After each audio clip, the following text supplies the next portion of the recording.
Alrighty. Shalom. Welcome, beloved, to Grace and Truth Ministries on the Mr. Blaktastic channel. I am Brother Isaiah, also known as Yeshaya. I'm a born again believer who follows Adonai Yeshua Mashiach, also known as the Lord Jesus Christ. I believe Almighty Yahweh is gathering a remnant of scattered Israel as dry bones in a valley as part of the promised seed of faith. I believe this gathering is about salvation in Yeshua to bring together Jew and Gentile believers as one in Christ to fulfill scripture before the imminent return of Christ to reign on earth and before the final judgment. I do not tolerate racism, bigotry, anti Semitism, or racial supremacy doctrines of any kind, and those attitudes are not welcome here.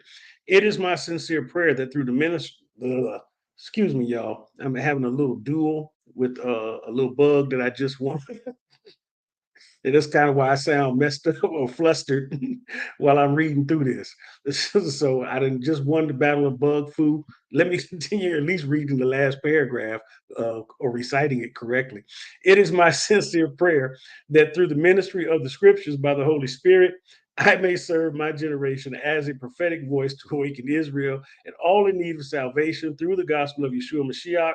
On this platform, I will be teaching or discussing scripture, history, and other relevant issues. I pray you receive insight, inspiration, and faith. Faith, faith, faith. That's the most important thing, right? By the word of Yahweh in the name of Adonai Yeshua HaMashiach. All righty. All righty. So you all, let me put my face on the camera. All right. So we on the camera today because we are doing reaction videos. At least I'm on the camera today. But I do have a special guest, and I may have one other person joining us. And this is going to be up to them whether or not they want to be on the camera. But since we are going to do some reactions today and some commentary and things of this sort, I figure you ought to be able to see my face as I react or overreact or underreact or whatever those things are you think I might be doing. So you need to see me go, ooh, you need to see me do all of that. So all of the emotion. I may even break out in a theatrical cry and be like, but whatever the case may be, it's gonna be a reaction. So you're gonna get to see it all. Okay. It all is pixelated glory. And so I have joining with me my dear brother, Arrow Spike. All Shalom, right. shalom, family. How is everybody doing? So Shalom, bro. What's happening, man? Not too much, not too much. Hey, I'm looking forward to this, reaction. I also had to do like the, vocal acting as opposed to facial acting when I do the reactions. I'll be like, great Gatsby, things like that. Yeah, yeah, you got to do it, but you might have to do it in an accent. It might be better in a accent. You know what I'm saying? If you do it like with a thick British accent or something of that sort, it might go over. Why my what? So I never, things of that sort. I'm just saying, it's totally up to you what you want to do. Eat You gods. know, you know. Yeah, you could do that, or you could do it like you back on the continent. I can't believe this, and baby, did you see what just happened here? You can do any of these accents, man. You can do the Jamaican accent, brother. You can come with the bumble rasa. I can't bumble a clock. You can do all of that stuff. So whatever you want to do, go ahead and do that, man. I don't believe it. Yeah, you know. And to all of the people that have joined us, let me see who we got in the chat. So Shirley, there she is, my backup support. There you go. Hit that thumbs up and share and like y'all for us. What's going on, Shirley Greer? Good to see you, beloved. Sharon in Christ, my beloved sister. Good to see you, beloved. Hey, Too Blessed for Defeat is in the building. See, when I see that name, I know we're gonna win. It's just a done deal. Regina, what's happening, Regina? Tracy Lewis, there my girl is. Now Tracy is her sense of humor is so much like mine that I guess if we cloned each other and I was a girl, I'd probably be her with that sense of humor. She'd probably be me because I get it. And she gets me, and she keep me laughing too, but she loved the Lord just like I do. So glad to see you here with us. And for everyone else that's joining us from wherever you're at, whether you're on YouTube, Facebook, or Bootleg Tube, or however you getting this transmission, because some of y'all might be listening and you ain't got legitimate internet service, and you didn't tie a coat hanger to somebody else's antenna or whatever, and you're getting that good bootleg service. But if that's what you're getting, you got it. All right, Promise kept 5020 in the building. There she is. What's going on, beloved? Good to see you. All right, good to see you. And you know what? I meant to ask you about that if you were making any more of those tonics and things that you had made before, but I'll talk to you about that later. That sister right there is very much into health and making sure that we all healthy and things of this sort. So I do appreciate her. So, bro, man, we got some stuff today, man. All right, I'm I looking mean, forward to it. we got some stuff today, man. And so, I'm some of the stuff, I don't like I said, man, I didn't want to, spill the beans too much and give you too much, but because I wanted you to be able to react. But we gonna do it, y'all. So the name of this particular episode is gonna be Lights, Camera. All right. So this is Lights, Camera Reactions part one. Part one. And we are going to give some scripture and things of that sort to give context to what it is we're going to be watching. But we are going to be doing some reactions here. So I'm going to get right into it and pull up the video, and everything. And, if my lips is ashy and stuff like that, don't say it in the chat and think I'm gonna put it on the screen. Send me a private message and be like, bro, you're a little ashed up or whatnot. But I would appreciate it. But in any event, you're always taking a risk when you put yourself on screen, because too, we got those lurkers and people that like to record stuff and take screenshots. So we have those people too. Hey, there's my sister Ashley just souls in the building. There she is. All right. So man, let me see what we got here. The first video that we're gonna pull up is going to be of a young lady who is basically she's going to be talking about um her finding your roots, how Italians, she's going to be talking about how Italians become white. And this is an interesting topic because a lot of people don't know that a lot of people that we consider to be white, so to speak, based on the racial construct of America, weren't always white. There are two groups in particular where you're Irish and your Italians, but also a lot of your Spaniards and your Portuguese. And this changed, I want to say, somewhere just about less than 100 years ago. So around 1924, when the Immigration Act was passed in America, groups that once were considered non white but were European now were classified as white. And not only them, as you all remember when our brother Orthodox Moore was here, and he was talking about the North Africans that were not considered part of sub-Saharan Africa, such as the Berbers and even some of the Moors and different ones that come here from those countries in North Africa, from Egypt, Libya, Mauritania, Morocco, Tunisia, and the sort. They have to mark white on their information. And so it's interesting how this whole racial construct thing is. And then we saw too that when we did the two-part series on the myth of sub-Saharan Africa, how that sub-Saharan Africa is really dictated by Europe's definition. Hmm. So people that are not even from the continent nor live there get to decide and dictate which countries at whatever convenient time it is to them are sub-Saharan. As we found out that Djibouti and Somalia and other parts of East Africa are considered the Middle East when they're clearly on the African continent. And yet South Africa, up until Mandela became president, was not considered sub-Saharan Africa, even though it's the most southern part of Africa. Isn't that interesting? So, a lot of these things we're learning. So the first video we're going to watch here, young lady who has a channel, I can't remember her name, but she's going to talk about her Italian roots. And one of the things that I think is interesting about her is even though she's Italian, if you watch some of her other episodes, she also finds out that she has black slave ancestry. So some of the folks walking around here who are racist in the United States, and I'm not saying that she is, but we have people who are clearly racist and identify as white and proud to be white, with the white power thing and that old stuff. They start to look back in their family tree, or they've done DNA tests here recently, and come to find out, that they granddaddy look like me. Okay. Well, And so it's been a shock. Like one gentleman, one white man, very southern, I guess redneckish, type of person, for lack of a better term. His DNA came back, and he was totally upset because it basically the majority of his DNA was in Africa. And hmm something that blew him away. But that just goes to prove even the more so that race is a construct. And the way that we view the world today through the lens of race, white supremacy, and things of this sort is relatively new. It's only about 600 years old. There have always been people that had racial ideologies, but they didn't become prominent until colonialism, because that became the easiest way to divide up the world.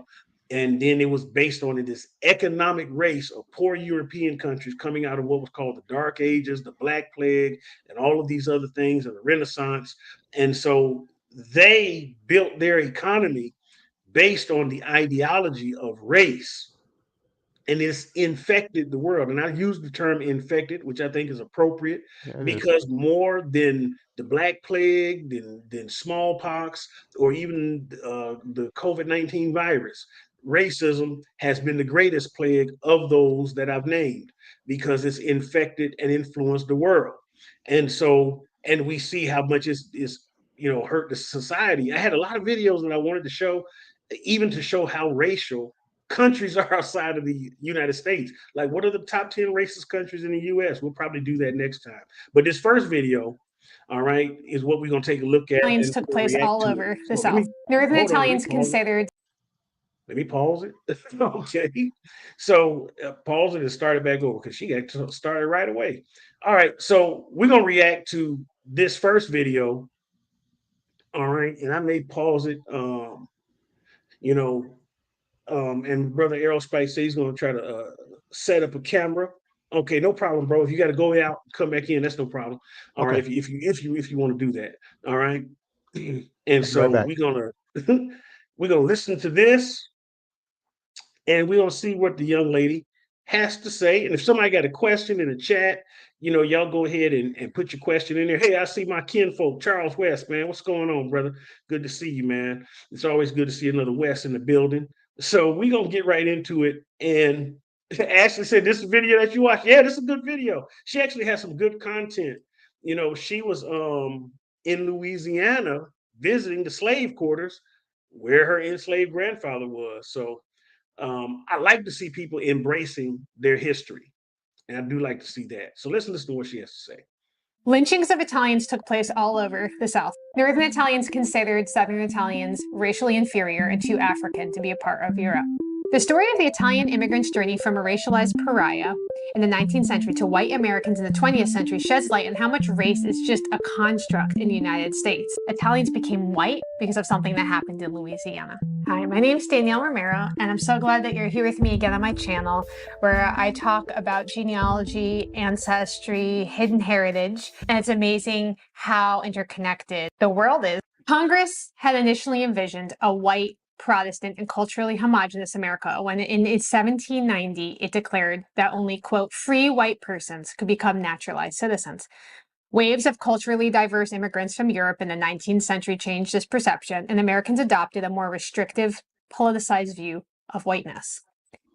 Because of their darker complexions, Italians, in particular Southern Italians, like my dad's family, were not considered white.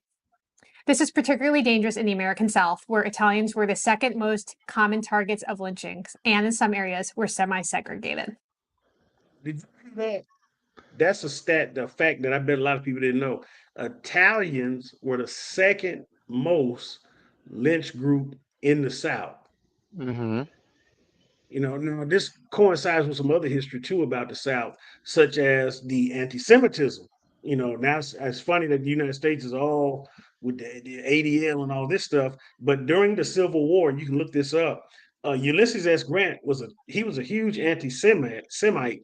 He did not allow Jews to leave the South.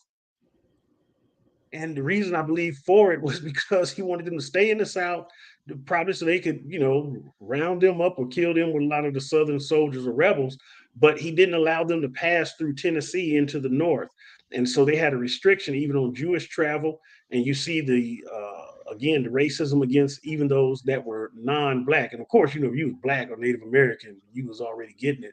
But a lot of the Italians, because many actually are, in terms of skin color, phonetically, a lot of them look very much like a lot of us. But let's keep listening.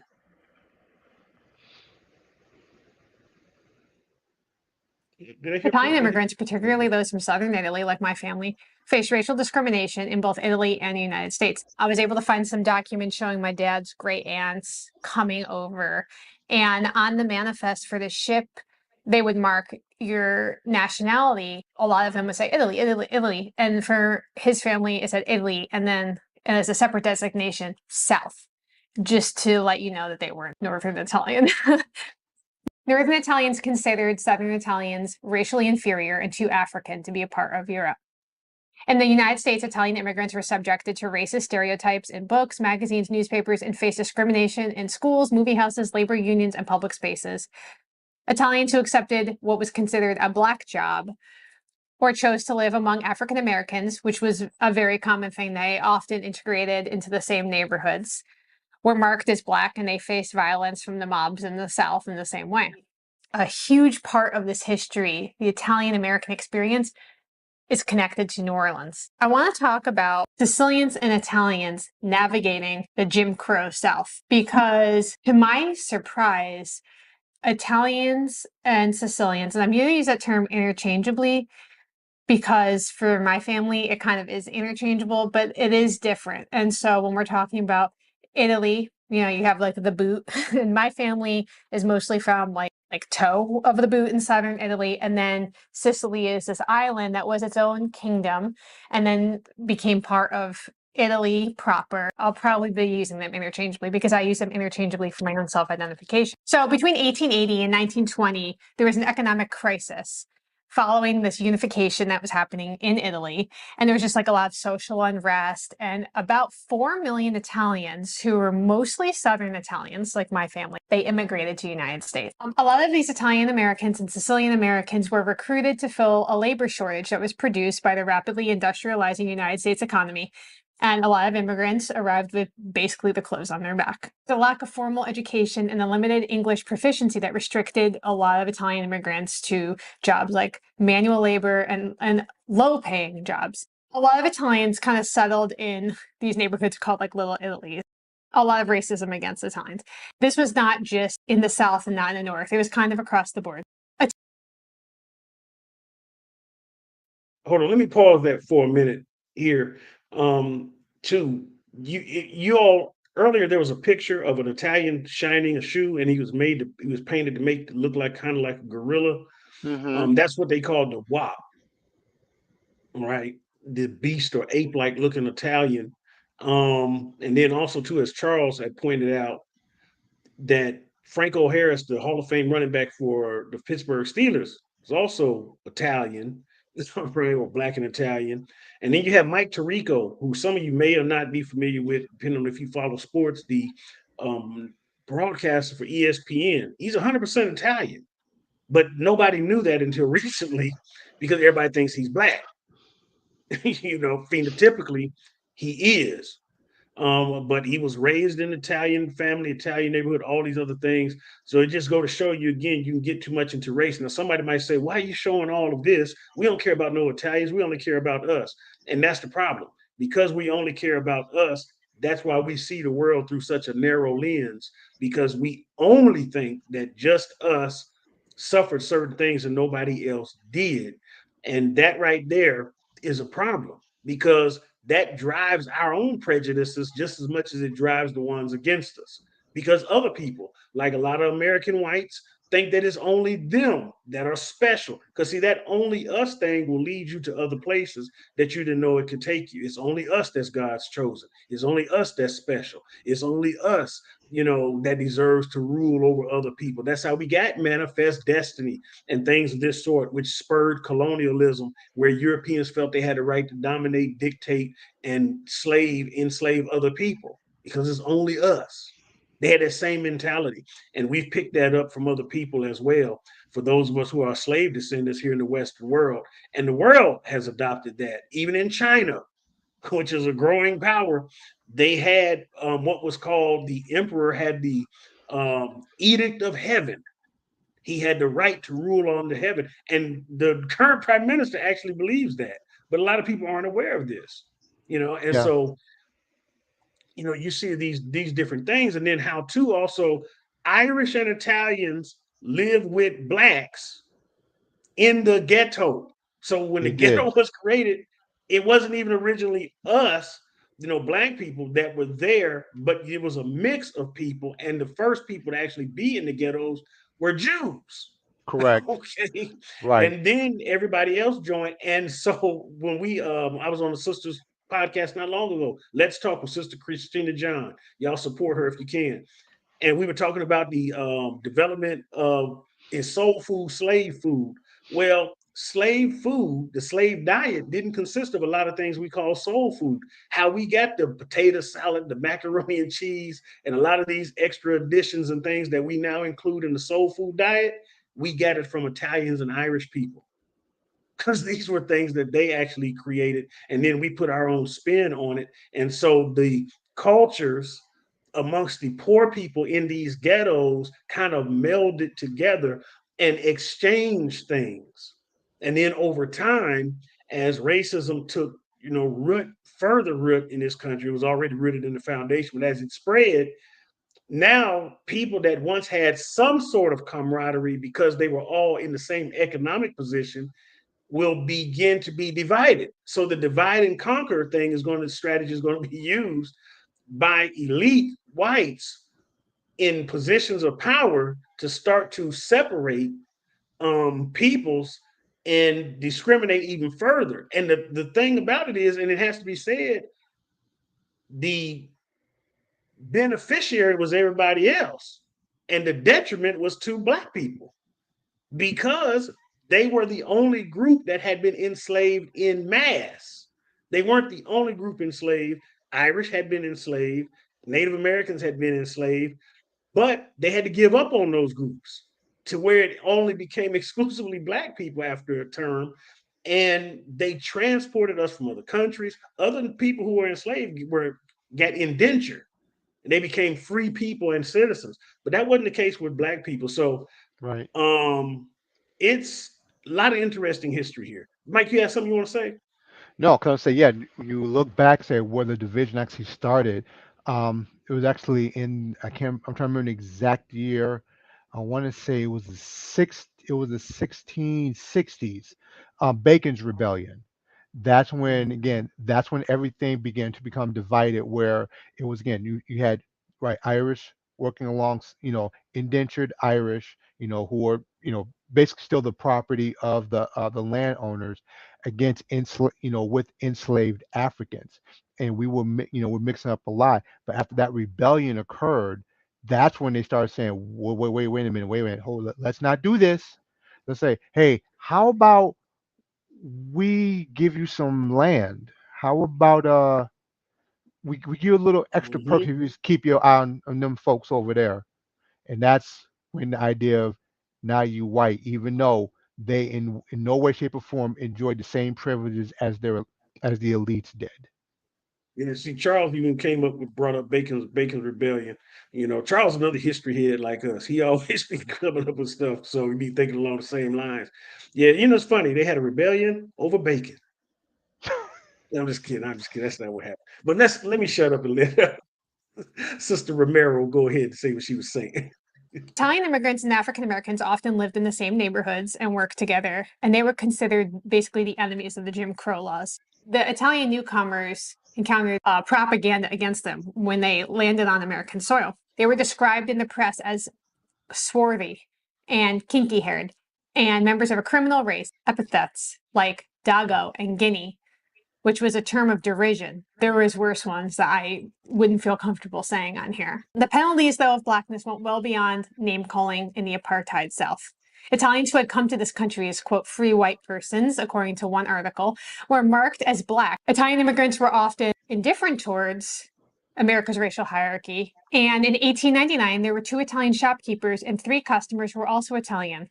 They were lynched in Tallulah, Louisiana, for refusing to wait on Caucasians before African-American customers. Lynchings of Italians took place all over the South: Mississippi, Texas, Florida, Kentucky, Illinois, and also places like Colorado and New York. Despite being well regarded in New Orleans in the 1870s, Italian immigrants faced negative stereotypes in northern newspapers. Italian language newspapers frequently would report the heinous crimes. In Italy, there was a song called The Five Poor Italians, which was written in honor of the Tallulah victims. As the Italian population grew, anti-Italian riots took place, and hate groups like the Ku Klux Klan mobilized to intimidate and oftentimes cause physical harm to the immigrants. The turning point for the Italian experience happened because of an event in Louisiana, in New Orleans. On October 15th, 1890, New Orleans police chief David Hennessy was assassinated outside of his home. As Hennessy lay dying, he whispered, "The Dagos did it." Within days, 250 members of the city's Italian community were arrested purely because of their ethnicity. 19 Italian men were indicted for murder. After a jury delivered not guilty verdicts in March of 1891, a mob of over 20,000 people gathered outside the prison where the men were being held in Louisiana, yelling, "Hang the Dagos." The gun-wielding mob stormed the jailhouse. 9 men, including prominent businessmen, were shot inside the jail. Victims were dragged outside and hanged from the lampposts. And I don't want to go into the details of this. You can Google it. and do that, but I'm not gonna like put all the nitty-gritty on here. In addition to the 11 men who were lynched, 5 prisoners were severely wounded in the attack and they died soon after. A grand jury cleared those who were involved in the lynching, including John Parker, who was the late elected governor of Louisiana. In 1911, he was quoted saying Italians were, quote, "little worse than the Negro, but filthier in their habits, lawless and treacherous," unquote. Many newspapers asserted that Italians were responsible for their own lynchings, and the media's coverage of the trial and lynching marked the entrance of the word mafia into the nation's vocabulary. Historians have shown that America's response to the lynching was influenced by racist stereotypes about Italians that was propagated in northern newspapers. Italian immigrants were initially welcomed in Louisiana after the Civil War to replace the emancipated Black laborers, but their proximity to the African Americans led to them being viewed as not fully white and now eligible for persecution, including lynching. Darwinists asserted that Italians were a subhuman race, the, quote, missing link between humans and apes. The caption of this cartoon, published in Life magazine in the early 1900s, is meant to be read in broken English with an Italian accent. The Italian shoeshiner, or wop, possesses ape-like features, carries a stiletto knife, and is of low intelligence and childlike in his reasoning, and eats garlic and spaghetti. You know, I had to pause it right there because I'm glad that she's bringing this history out because I can remember a run-in I had with an Italian gentleman, man, probably almost 20 years ago. And I remember I said to him, dude, y'all ain't even always been white. How in the world can you be so prejudiced against black people? Y'all got a lot of admixture in you. It's a fact, especially if you're from Sicilia, Sicily to southern Italy or Sardinia. And a lot of your Greeks do too. Alexander was all over northern Africa He and throughout the absolutely Middle was. East. And but you had a lot of travel and trade and commerce even before conquest. You already had dark skin or what we would consider black peoples in Greece and in Italy. Look Yep. at their pictures. Look at the paintings. Look at the hair. Some of them are literally colored in with darker skin. Right. So you had this already in existence, and so I always thought it's interesting when I would see things in New York, such as out of the infamous neighborhood of Bensonhurst, where Italians were chasing down blacks and murdering them. And I'm sitting here saying to myself, you probably just killed your cousin. But again, we've been racialized, you know, and so this is interesting, bro. You had something to say? Yeah, actually, what we talked about the basically the African presence in Greece. Look up there's actually it's a 3-volume set by Martin Bernal called Black Athena. If you're interested in learning about basically, again, the admixture of Greeks and Africans, specifically North Africans, like from areas of like Carthage, Libya, those areas, there was right, and I believe also Ethiopia. There was intermixing, and when they were creating their statues and everything, they had black features, and there's a reason for that is Mm-hmm. because there was a large black presence that intermixed even with the Greeks, and we're talking what 2,700 years, 2,800 years. It's been centuries, so it's not like, oh, there's black people there. Oh, this is new. It's not new. It's been that way for millennia. And for Mm-hmm. Italians, there was for where I'm at, there was a town called Melrose Park that was mainly at one time Italian. And so it was a lot, basically, it was an admixture of Italian, Polish that were there. That again, black people could not roll up through there. And this was happening even up into the 1980s, where it was like that. So, no, when you get to a certain area, you knew, like, wait, there's nobody riding a bike through here today. You be in the car, you get through there, and you get through there fast to get wherever you need to get through, and then you get out. That's how it was even to the 1980s. So I just wanted to add that.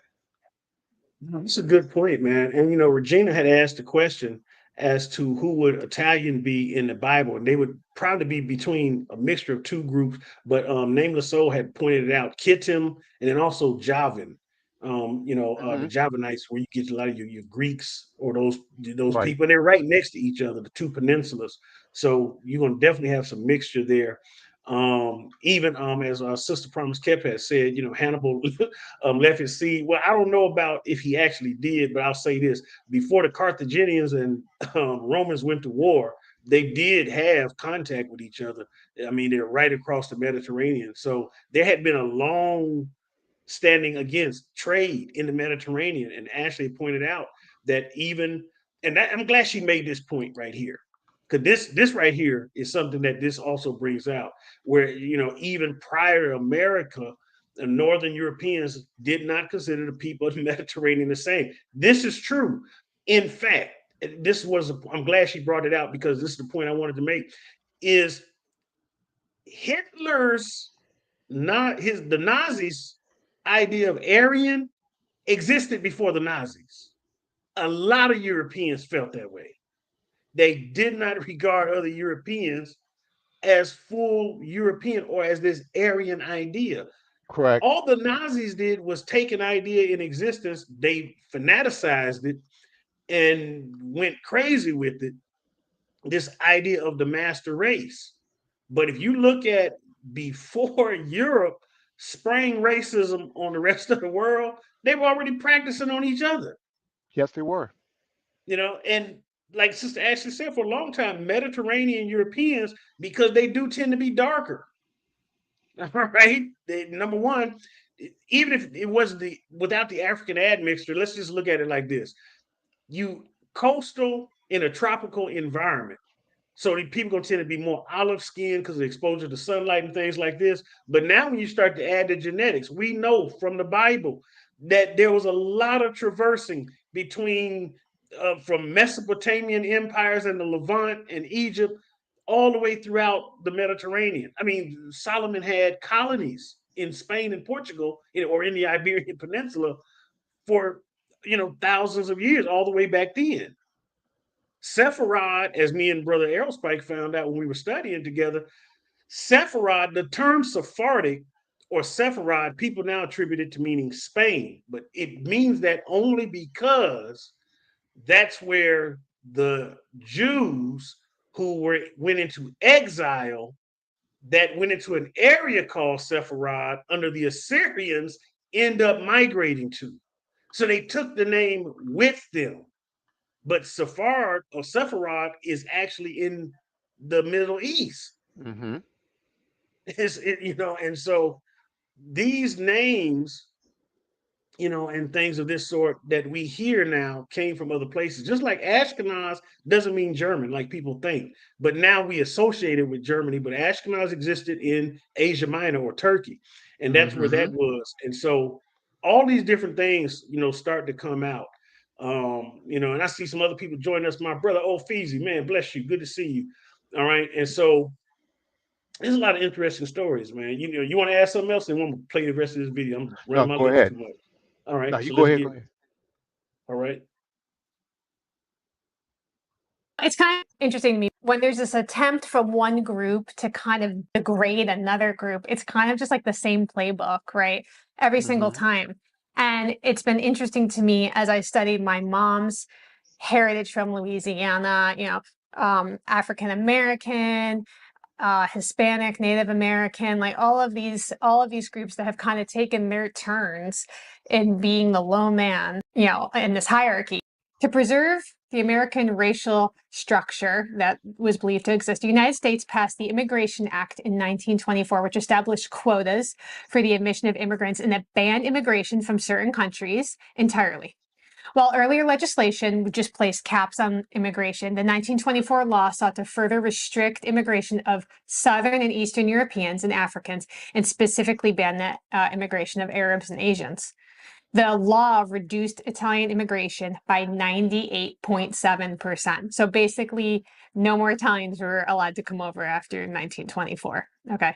This political cartoon from the era reveals two of the act's primary targets, which was the Italians and the Chinese. How did Italians become white? You would think with all this animosity towards this group and these attempts at keeping them from coming over it was really like, it totally shocked me. And I realized that Italians became white because of something that happened in Louisiana. So the federal holiday that's honoring Christopher Columbus, which is, kind of on the chopping block right now, celebrated on October 14th, played a significant role in the process of Italian Americans being accepted as white during the 20th century. President Benjamin Harrison proclaimed Columbus Day as a national celebration in 1892, following the lynching of the 11 Italian immigrants in New Orleans as an attempt to placate Italian Americans and avoid a diplomatic conflict with Italy. Even though it was a very different experience than my mom's family, it's just another part of this American story of kind of losing your way as you become American. I think there's a balance to that. I think coming to a country and becoming a citizen means that you need to kind of be a part of the family now, right? But does that mean that we all want to be homogenous? We don't want to have any shred of the parts of the world that we came from or that our family came from? And obviously the answer to that is no. It makes me sad when I was researching for this video to kind of understand some of these things came to be. The story of the Italian immigrant's journey from a racialized pariah in the 19th century to white Americans in the 20th century sheds light on how much race is just a construct in the United States and hierarchies can change over time. You're in this group here and you're in this group here, and nothing has changed except the passage of time and the way people perceive things. That's just incredible to me. It makes me wonder in the future, things that we hold on to so dearly right now is this is the truth. This is the reality.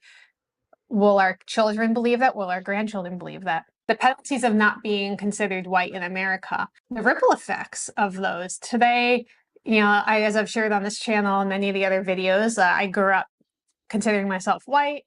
And, what does that mean? Okay, well, what it means is on my dad's side, I knew that we were Sicilian, Italian, and my mom's side, we weren't really sure, which is kind of why I did the whole Finding Lola stuff. But growing up, I had this understanding, at least, that I was Sicilian or I was Italian. And to me, that meant I was white. Now, it's interesting that being removed 100 years or so, what a different experience I would have had. What a different experience so many of us would have had 100 years ago to today. So Italian Americans are kind of an endearing part of the American subtext.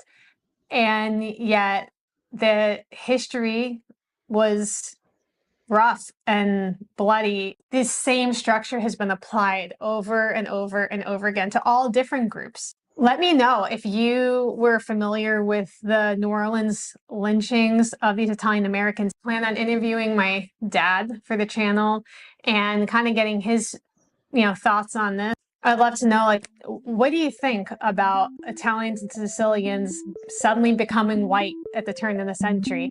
Thank you so much for being here, for these conversations, kind of getting to the heart of the way that we view identity here in the United States. And I think it's important to look back sometimes and make sure that we really understand where we're coming from and getting better every generation. I think we could probably know why that they might have chosen to become white.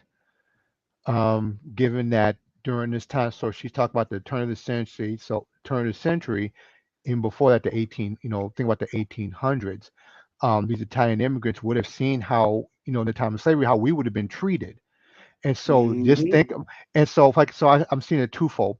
I see it as the Italians saying, I see how those people are being treated. I don't want that. So, and I think the so-called quote unquote pure Europeans would have said, wait a minute, if we treat them like this continually, they could team up with these black people now. If we have the same problem we had 200 years before, let's offer them a deal. Let's offer them a deal. It's like, we'll leave you alone. You can live in your own neighborhoods.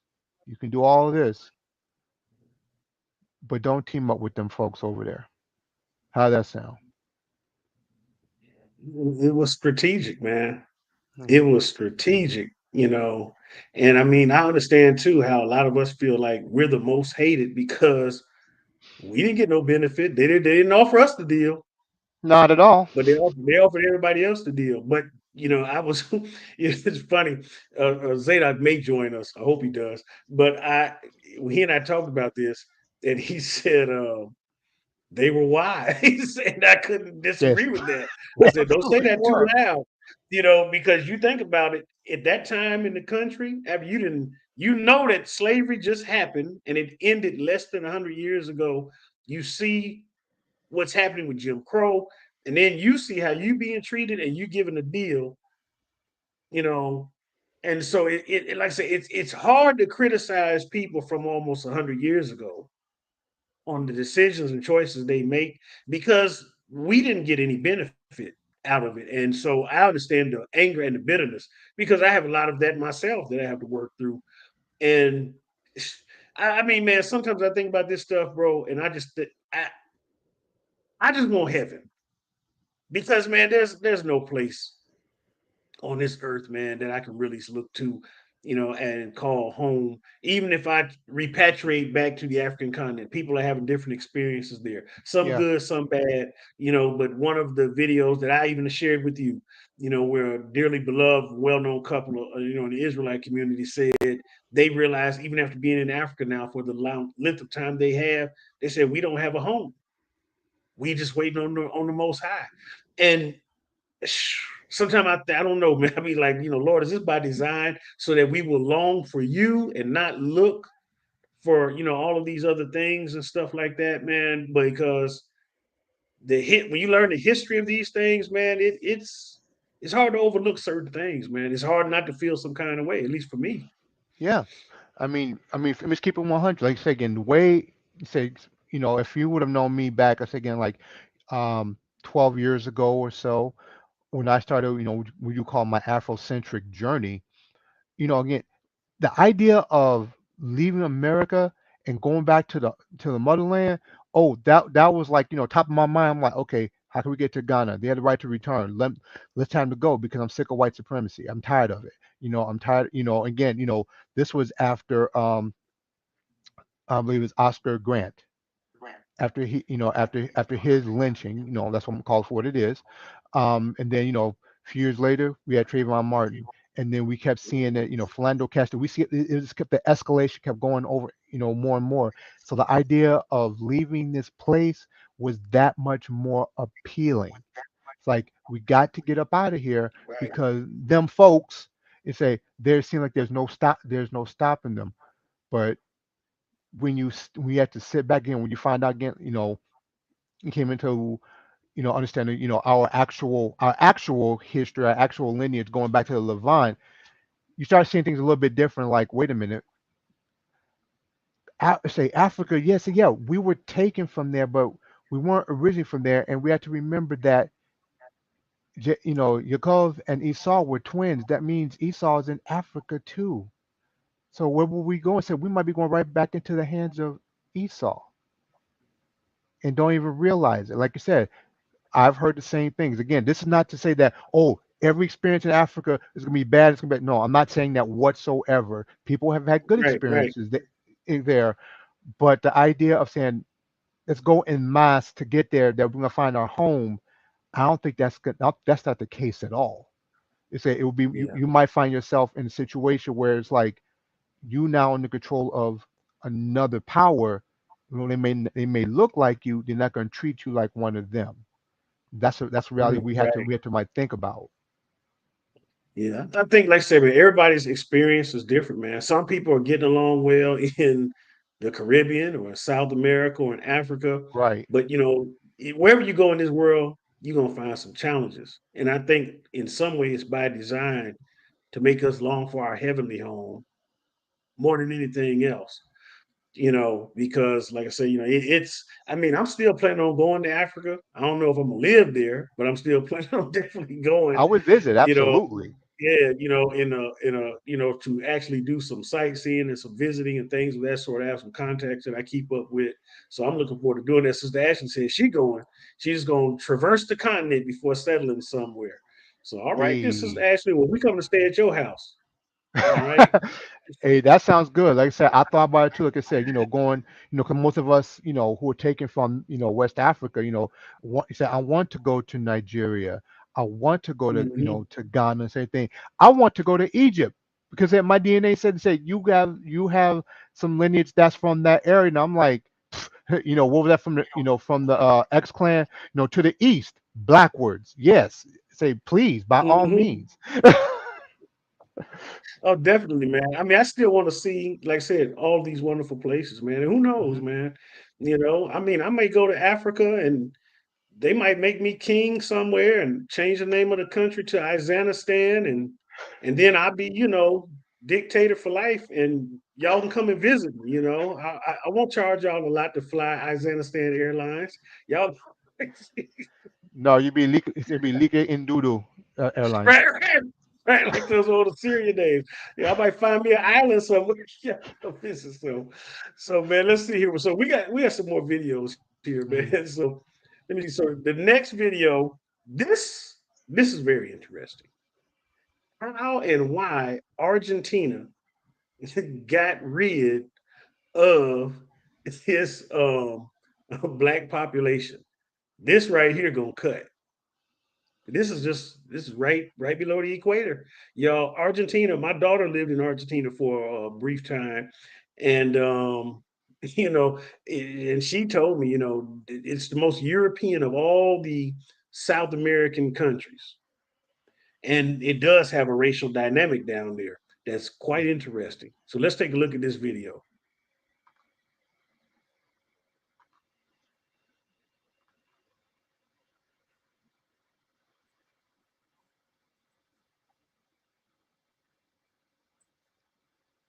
Their large numbers formed a significant part of the Argentina population, but after a few years, decreased. In 1778, according to a census carried out by the Spanish Council, it was discovered that the Afro-Argentines were about 30% of Argentina's population. Let me start that over. All right, I'm figuring out this is my first reaction video, y'all. All right, y'all see, I should have never read that to y'all. Y'all see what y'all doing? The end. Ever since we went over those names from those ancient names from Mesopotamia when Samaria. everybody was on the Hmm. Indudu phase. Yeah, all the children named Indudu. So all It's the Samaria. kings' last name, everybody's name in Indudu. So y'all got me on the Indudu Express. So I'm just shy of Blaktastic Indudu. That's me. I don't All believe right, it. so let's start Wait. this over again. Are black immigrants from Africa who were enslaved in Argentina in the 18th century. Their large numbers formed a significant part of the Argentina population, but after a few years, their numbers decreased.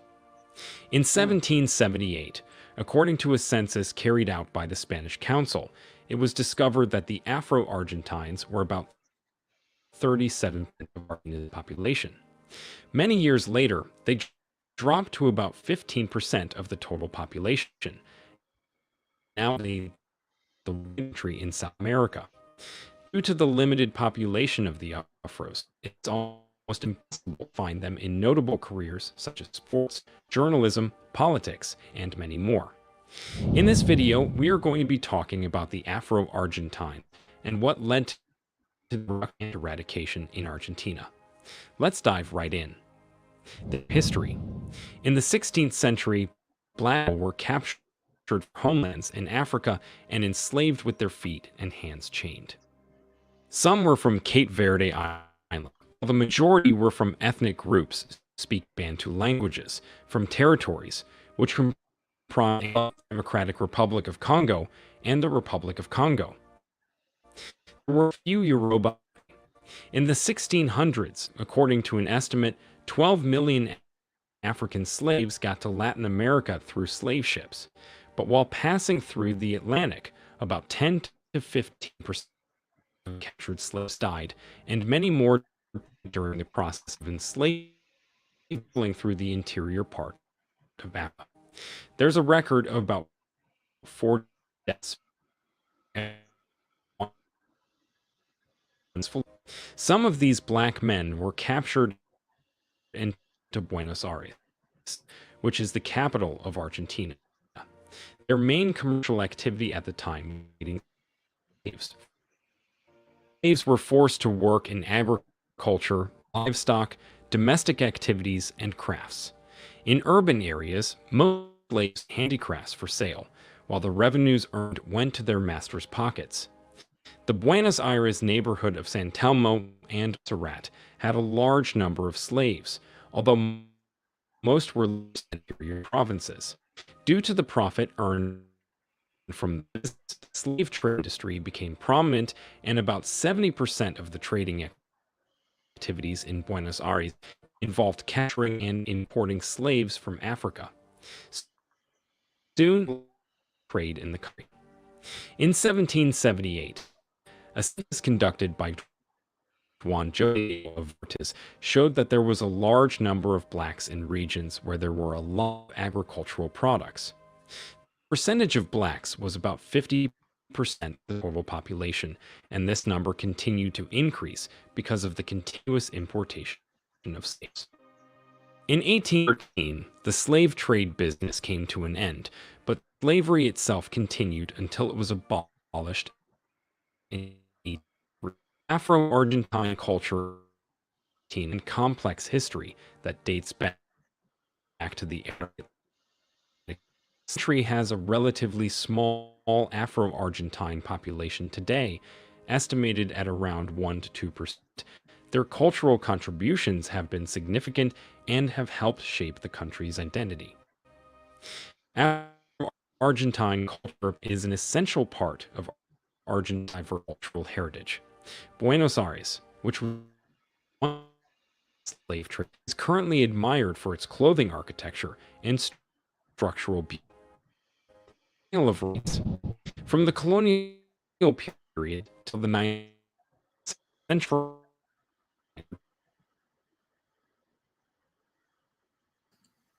Everyone, I apologize about the buffering, but it's not anything that I can do about it because it's a StreamYard issue because I'm getting the message. I'm hardwired into the internet, so there should be no problems whatsoever. And I think maybe it's just an issue that they're having. Sometimes they got a lot of activity that happens, but I hope you all can still hear the video clearly. And I'm gonna try to do something or go about another way of trying to minimize that. But again, this is the platform we're using is the one that's having the problems. Right, right. You need Property to increase of their human bandwidth. beings legal right. Even after slavery was abolished in 1853,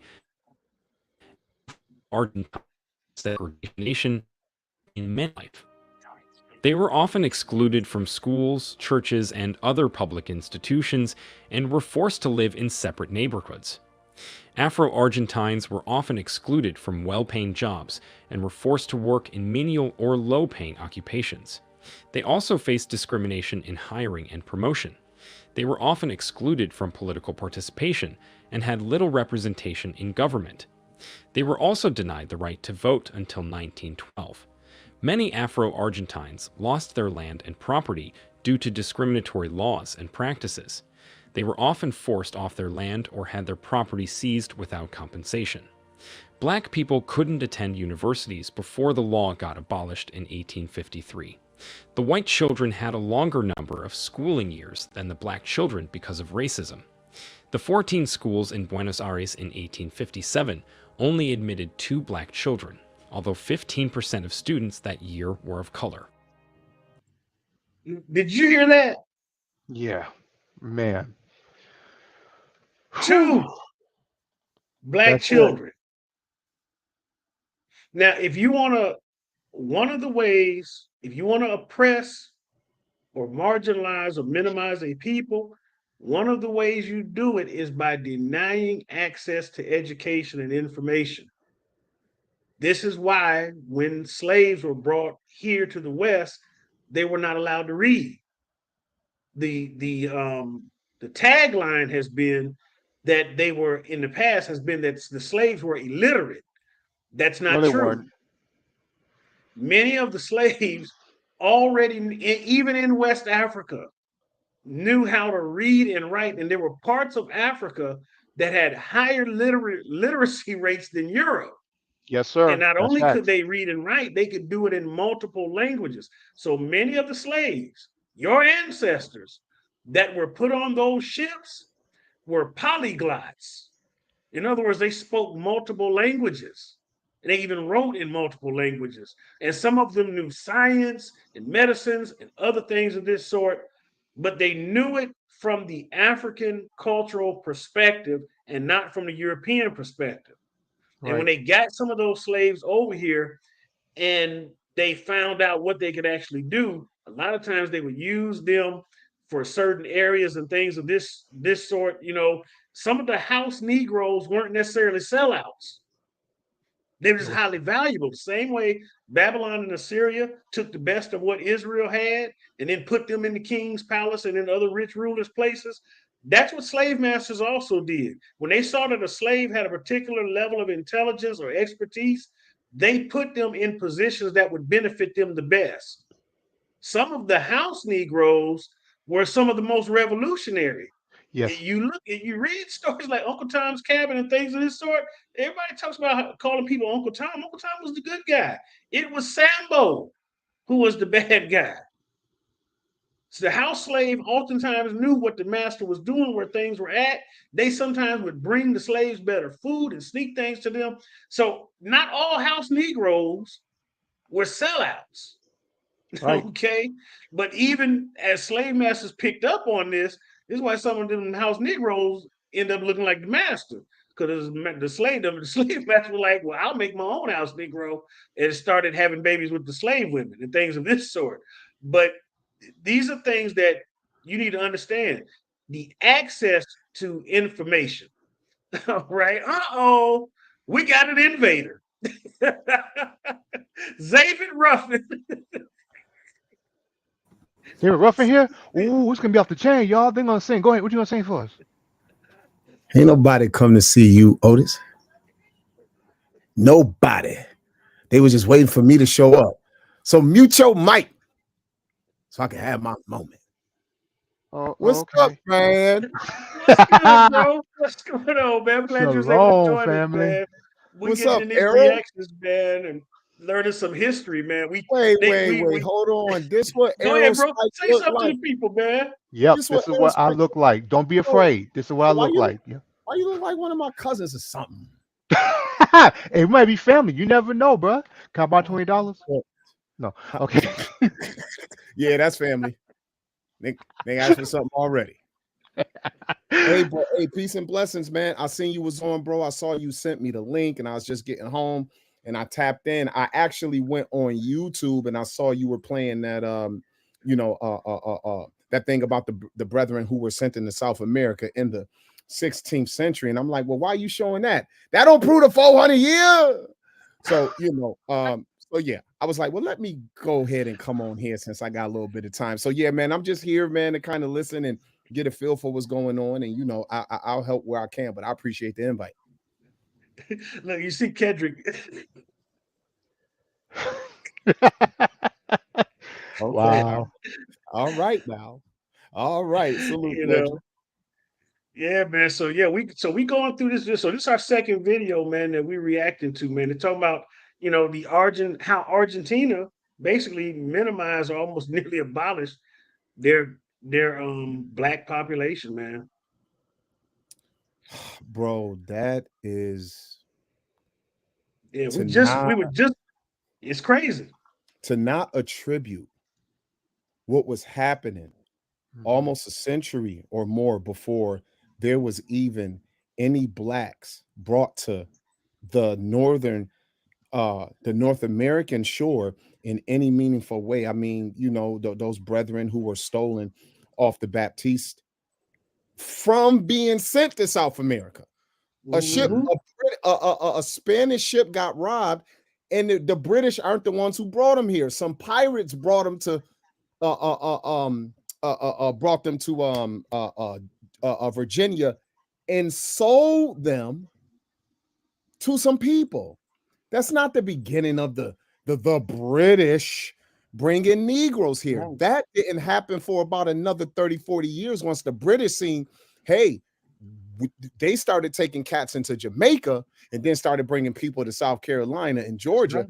bringing them to the bringing them here. So to just kind of ignore the beginning of what you would consider the TAST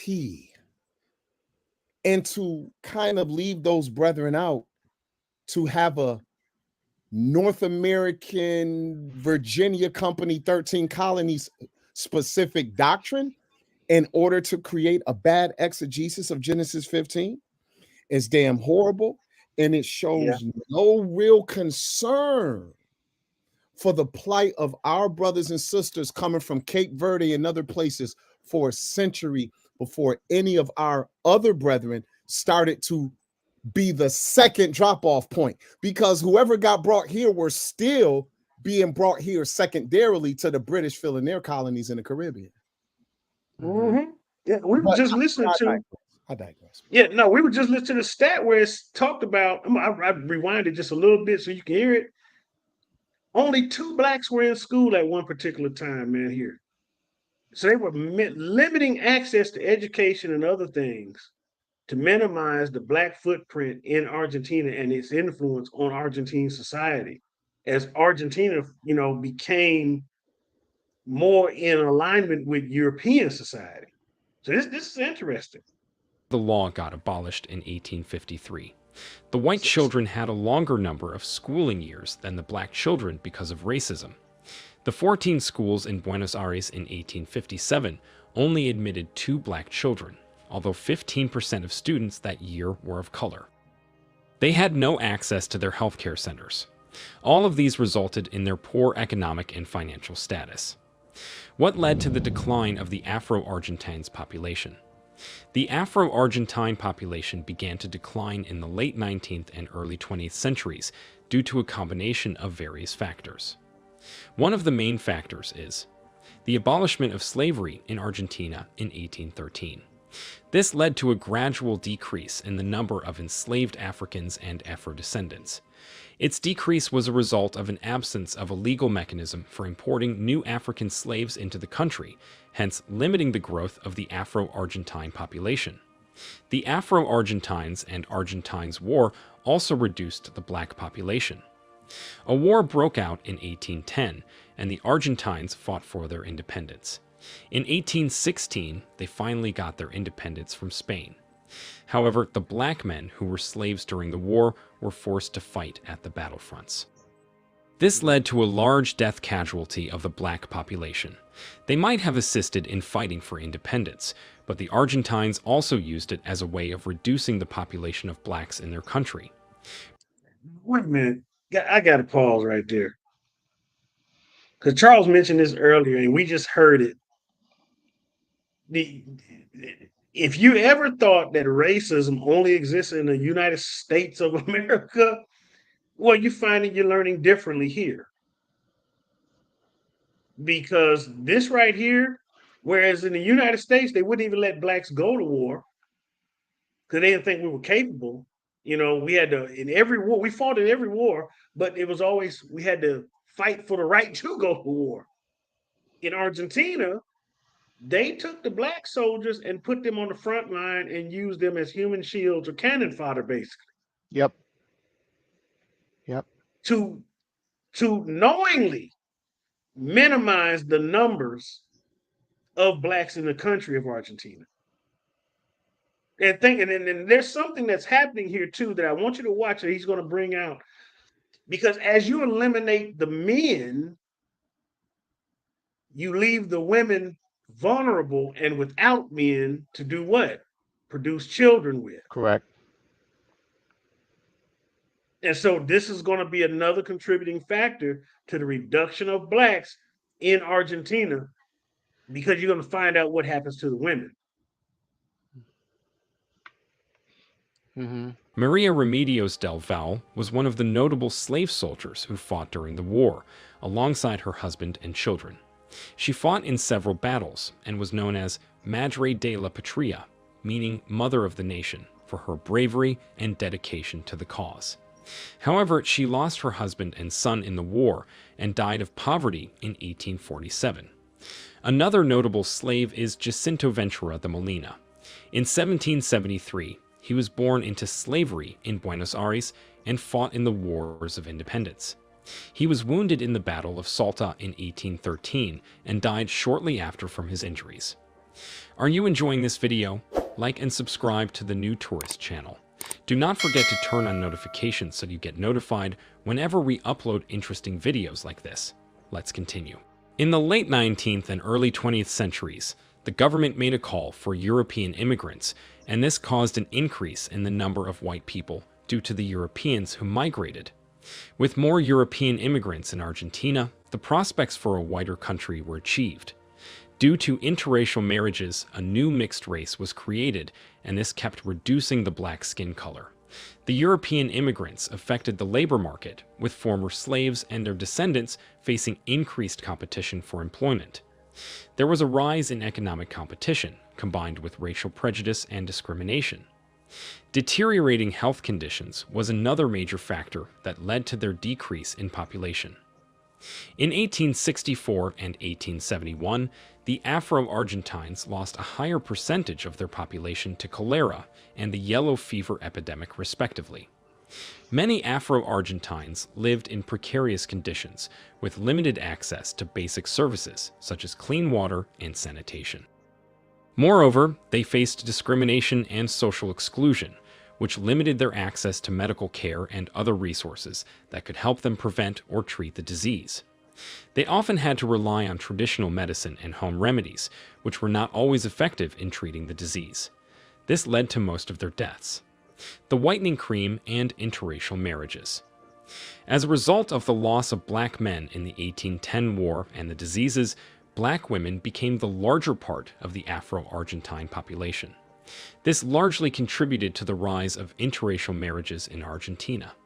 There were few black men, so the black women were left with two choices: to get married to an Argentinian man or contest for the few African men who were still alive. Most of the women chose the first option, while some chose the latter. These Afro-Argentines sought interracial marriages to climb up the social ladder because they felt they had no other alternative in the face of discrimination they got. To have a better life and enjoy citizenship rights, they had to opt for an option to make their offspring white. The new generation of people born from interracial marriages were referred to as the non-whites, which was a superficial term that embodied the government's denial of its racial diversity. If Argentina's current population were to be studied, it would be noticed that the non-whites population is higher than both the pure blacks and the whites population. Interracial marriages functioned like a whitening cream. Accompanied by the whitening was a loss in their black identity, not just in genetic makeup and skin color, but in consciousness as well. I had to catch that part. You know, she said that if they did a study of the genetic makeup of the Argentinian population, basically the interracial people outnumber both the more white and the more black population. What's that word you used there, Sister Ashley? Black miento, black women, black miento. This is interesting. About 90% of the people in Argentina today, who are identified to be white, is proof that many Argentines are ignorant of their ancestry to the extent that they really can't tell if they are indeed white, or they are descendants of Afro-Argentines. All of these factors contributed to the marginalization and eventual disappearance of the Afro-Argentine community. Today, Afro-Argentines make up a very small percentage of the overall population, estimated to be around 1% or less, and their cultural and historical contributions to Argentina are often overlooked and underrepresented. Afro-Argentines today. The masked ethical demarcation that has assured Argentina's erasure of its black history is astounding. As the lives of Afro-Argentines were lost, the black knowledge and the black accounts also got lost in history. In recent times, due to the effect of the re-emergence of the black community in the 20th century, the Afro-Argentines continually fought to bring back their histories by telling their stories to people. They have also created black associations such as the Grupo Cultural Afro, SOS Racismo, and most importantly, the Africa Viva group, which was innovated by Paca La Madrid. These groups have helped to revitalize people's interest in the African heritage of Argentina. There are also the Afro, Uruguayan, and Afro-Brazilian settlers who helped to expand the African culture in Argentina. On 9 October 2006, the Forum of African Descent and Africans in Argentina was created to promote its social and artistic pluralism, a fight against the demarcation of the black population in the country. The National Institute Against Demarcation INADI is the public body that is responsible for combating demarcation and racism. In 2021, the Argentine government created a community, which is known as the Afro-Argentine Community Federal Advisory Council. The community comprises prominent Afro-Argentine activists and scholars. A memorable feat was achieved when November 8 was assigned by the Argentine legislation to celebrate Maria Remedios del Val, the female Afro-Argentine soldier who fought for Argentina during the Argentine War of Independence in the 1800th century. Since 2013, November 8 has officially been pertained to as the public day of the Afro-Argentines, and its African culture has served as a day when Argentina revisits and celebrates its roots. But yet, the question of whether Argentina is truly a white country or not continues to persist. This question does not fit into a black or white structure, but one thing is certain. White Argentina found it quite difficult to completely eradicate the black Argentines in its libraries, which is a good thing, most especially for the Afro-Argentines who had bravely fought for the country's freedom. We have come to the end of this video. What do you think of the Afro-Argentines? What say you?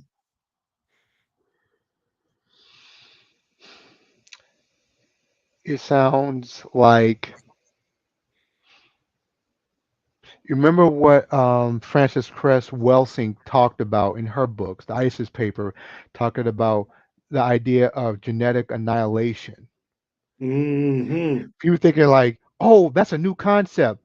No, they already did that back in Argentina because they were afraid of basically they basically are afraid of that very thing. So they said they kill off all the men. You get the and you have the women, like you said, who are vulnerable, and import all these European men. And it's like we're gonna have to destroy them at the genetic level. They knew nothing about genetics, but they're like, yeah, we're gonna breed this out. We got to have a quote unquote pure white population here. That's what we said. We got to get rid of them because especially if they when intermarry, those women can easily take on the same cultural values Mm-hmm. as their husbands because you don't want to say like, no, I'm African, but your husband is of a different ethnicity. Him being the man, who do you think cultural values is going to end up probably overriding eventually, since they're the ones who provide everything, the money, a place to live, and so forth? They'd be like, some of the women be like, forget it, just whatever, long as I'm good. Again, just not saying that every woman did that, but in a circumstance where there was massive oppression, it wouldn't be surprising if that's exactly what happened. Yeah. It was crazy that a black woman is considered the mother of the country, and yet they try to I even erase the footprint of the black people from the country. That's just crazy. But this just going to show the damage again that racism has done to the world. We seeing it now in other parts. We heard Sister Romero in the first video talk about the fact that Italians weren't always considered white. The thing about this, the Immigration Act of 1924 is 99 years old this year. So Italians, Irish, and a lot of these other folks, they've been white for 99 years. Based on what other white people say about them, not us. mm-hmm. Because we've been black all the way back. Right. But then in the lower part of the hemisphere. You had this other thing going on simultaneously that we completely oblivious to, and now Afro-Argentinians are just making a comeback. David, you still there, brother? You want to comment on this before we go to the next video? I think that um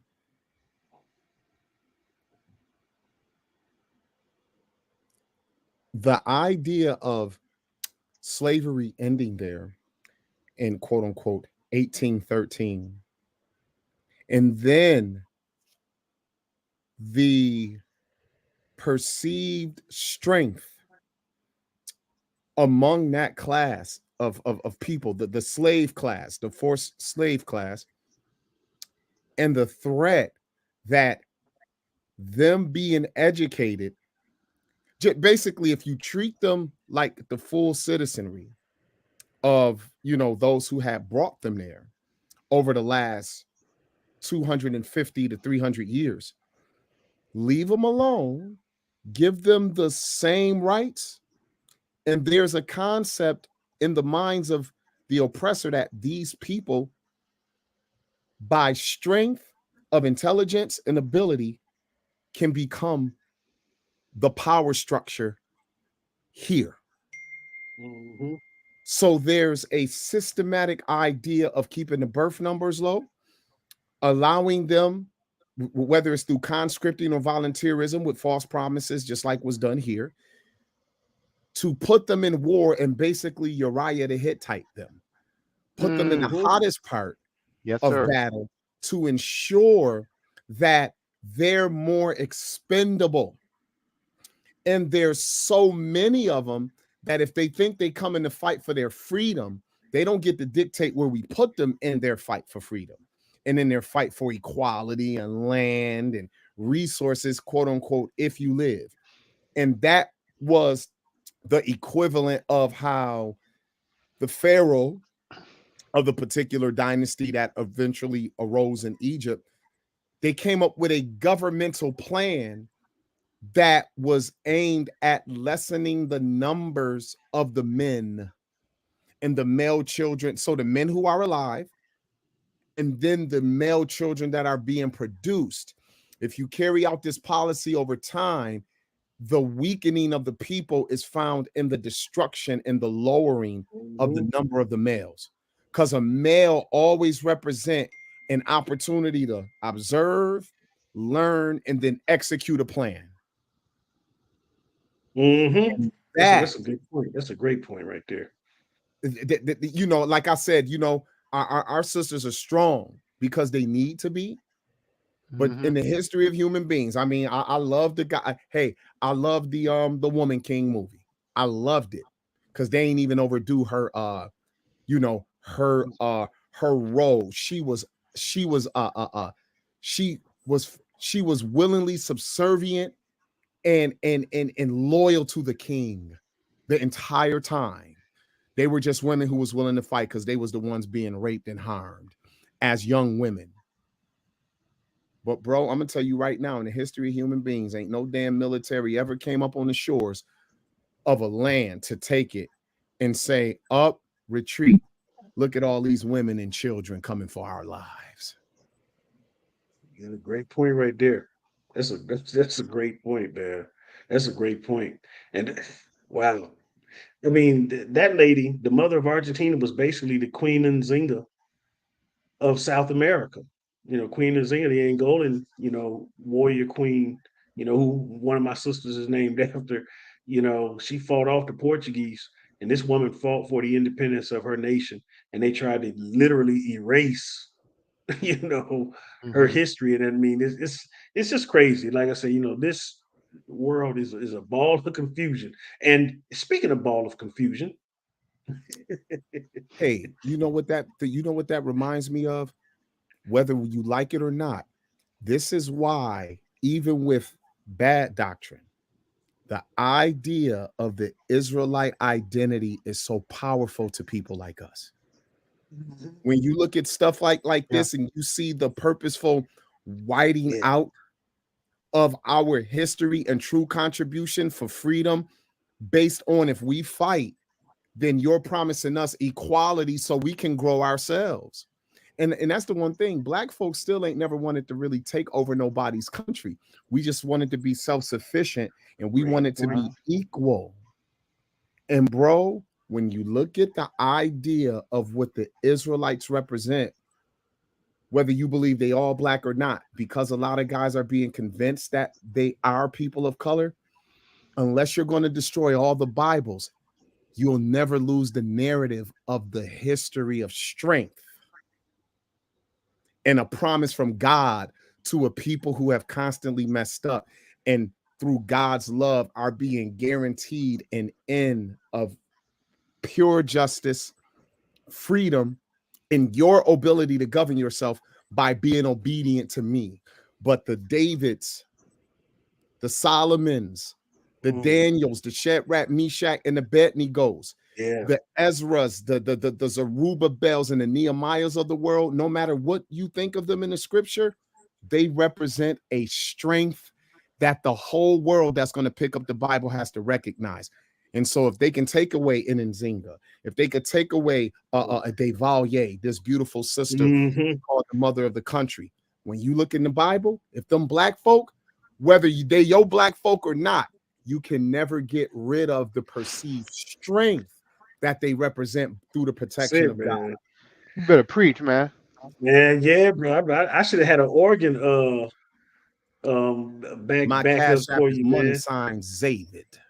You know, but I ain't got an organ backup for you, but I can give you this.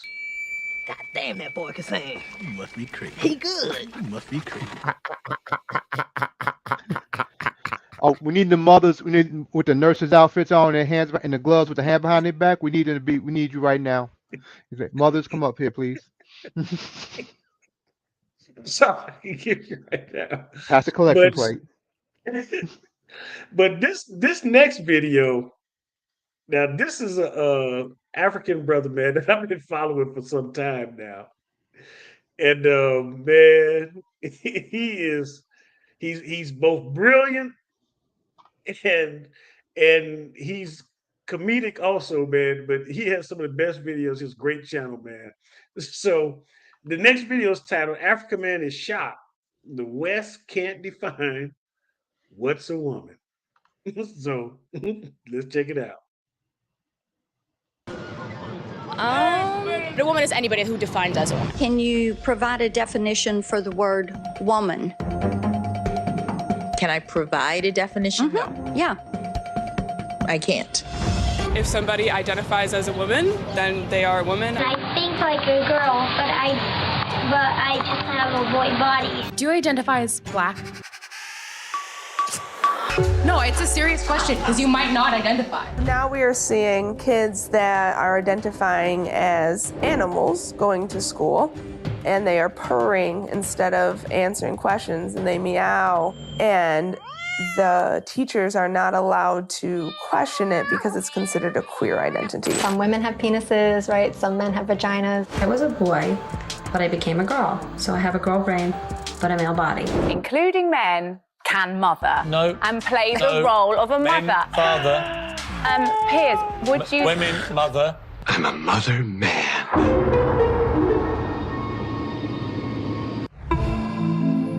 You have kids that are going to school and they're saying, I'm a cat. Mm-hmm. And the teachers have to affirm them as a cat.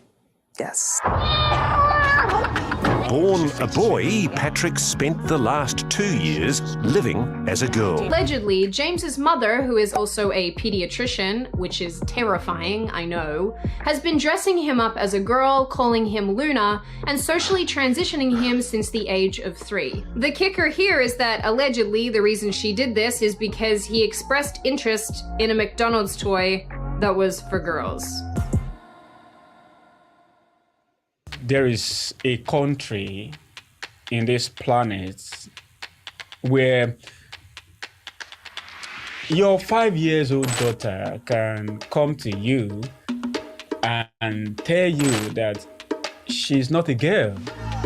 And the next morning, you will start transitioning that girl to a boy. No! There is a country. Nothing has definition and nothing has name and nothing has identity. Somebody can identify as a cat. Another person can identify as a stone.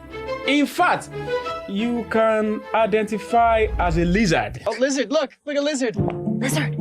In this same country I'm talking about, you can choose your pronoun, choose your adjective.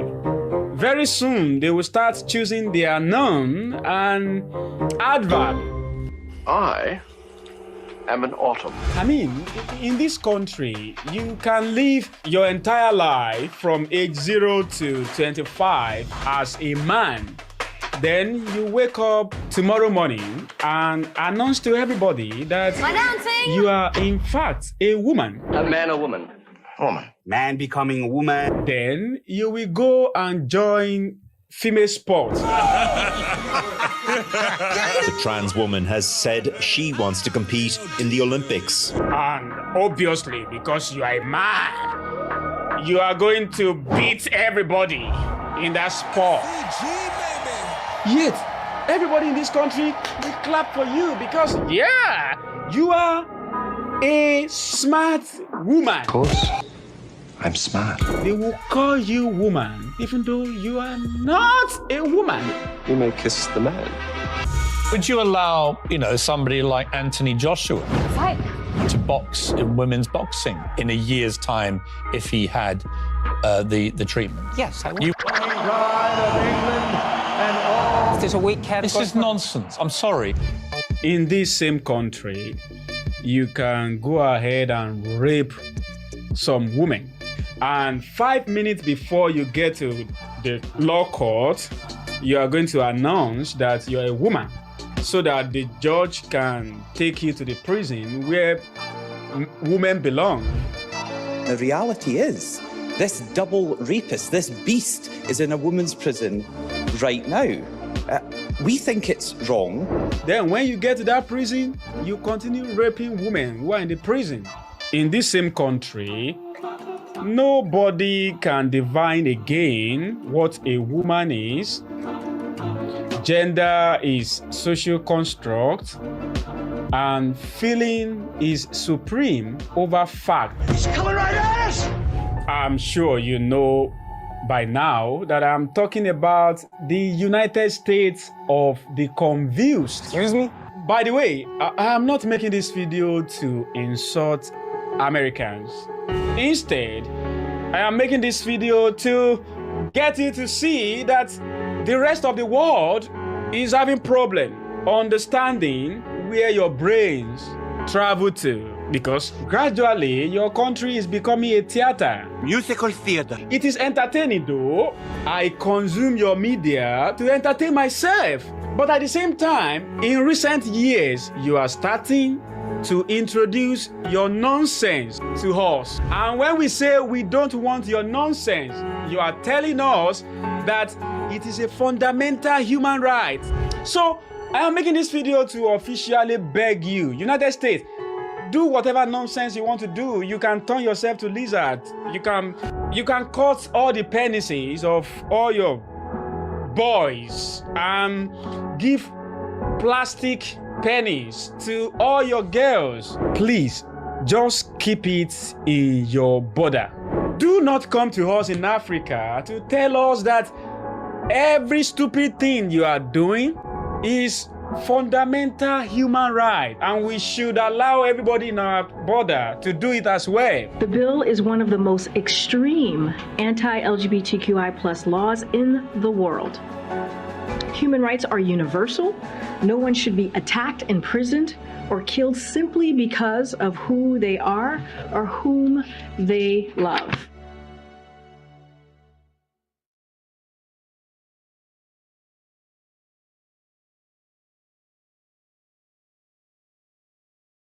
That's our brother Steve Courage over there in Nigeria. Where is William Wallace when you need him? That's see, that black man don't know what it is to be free. That's all that is. He don't know what the hell freedom look like. I can't. Bro. I can't. And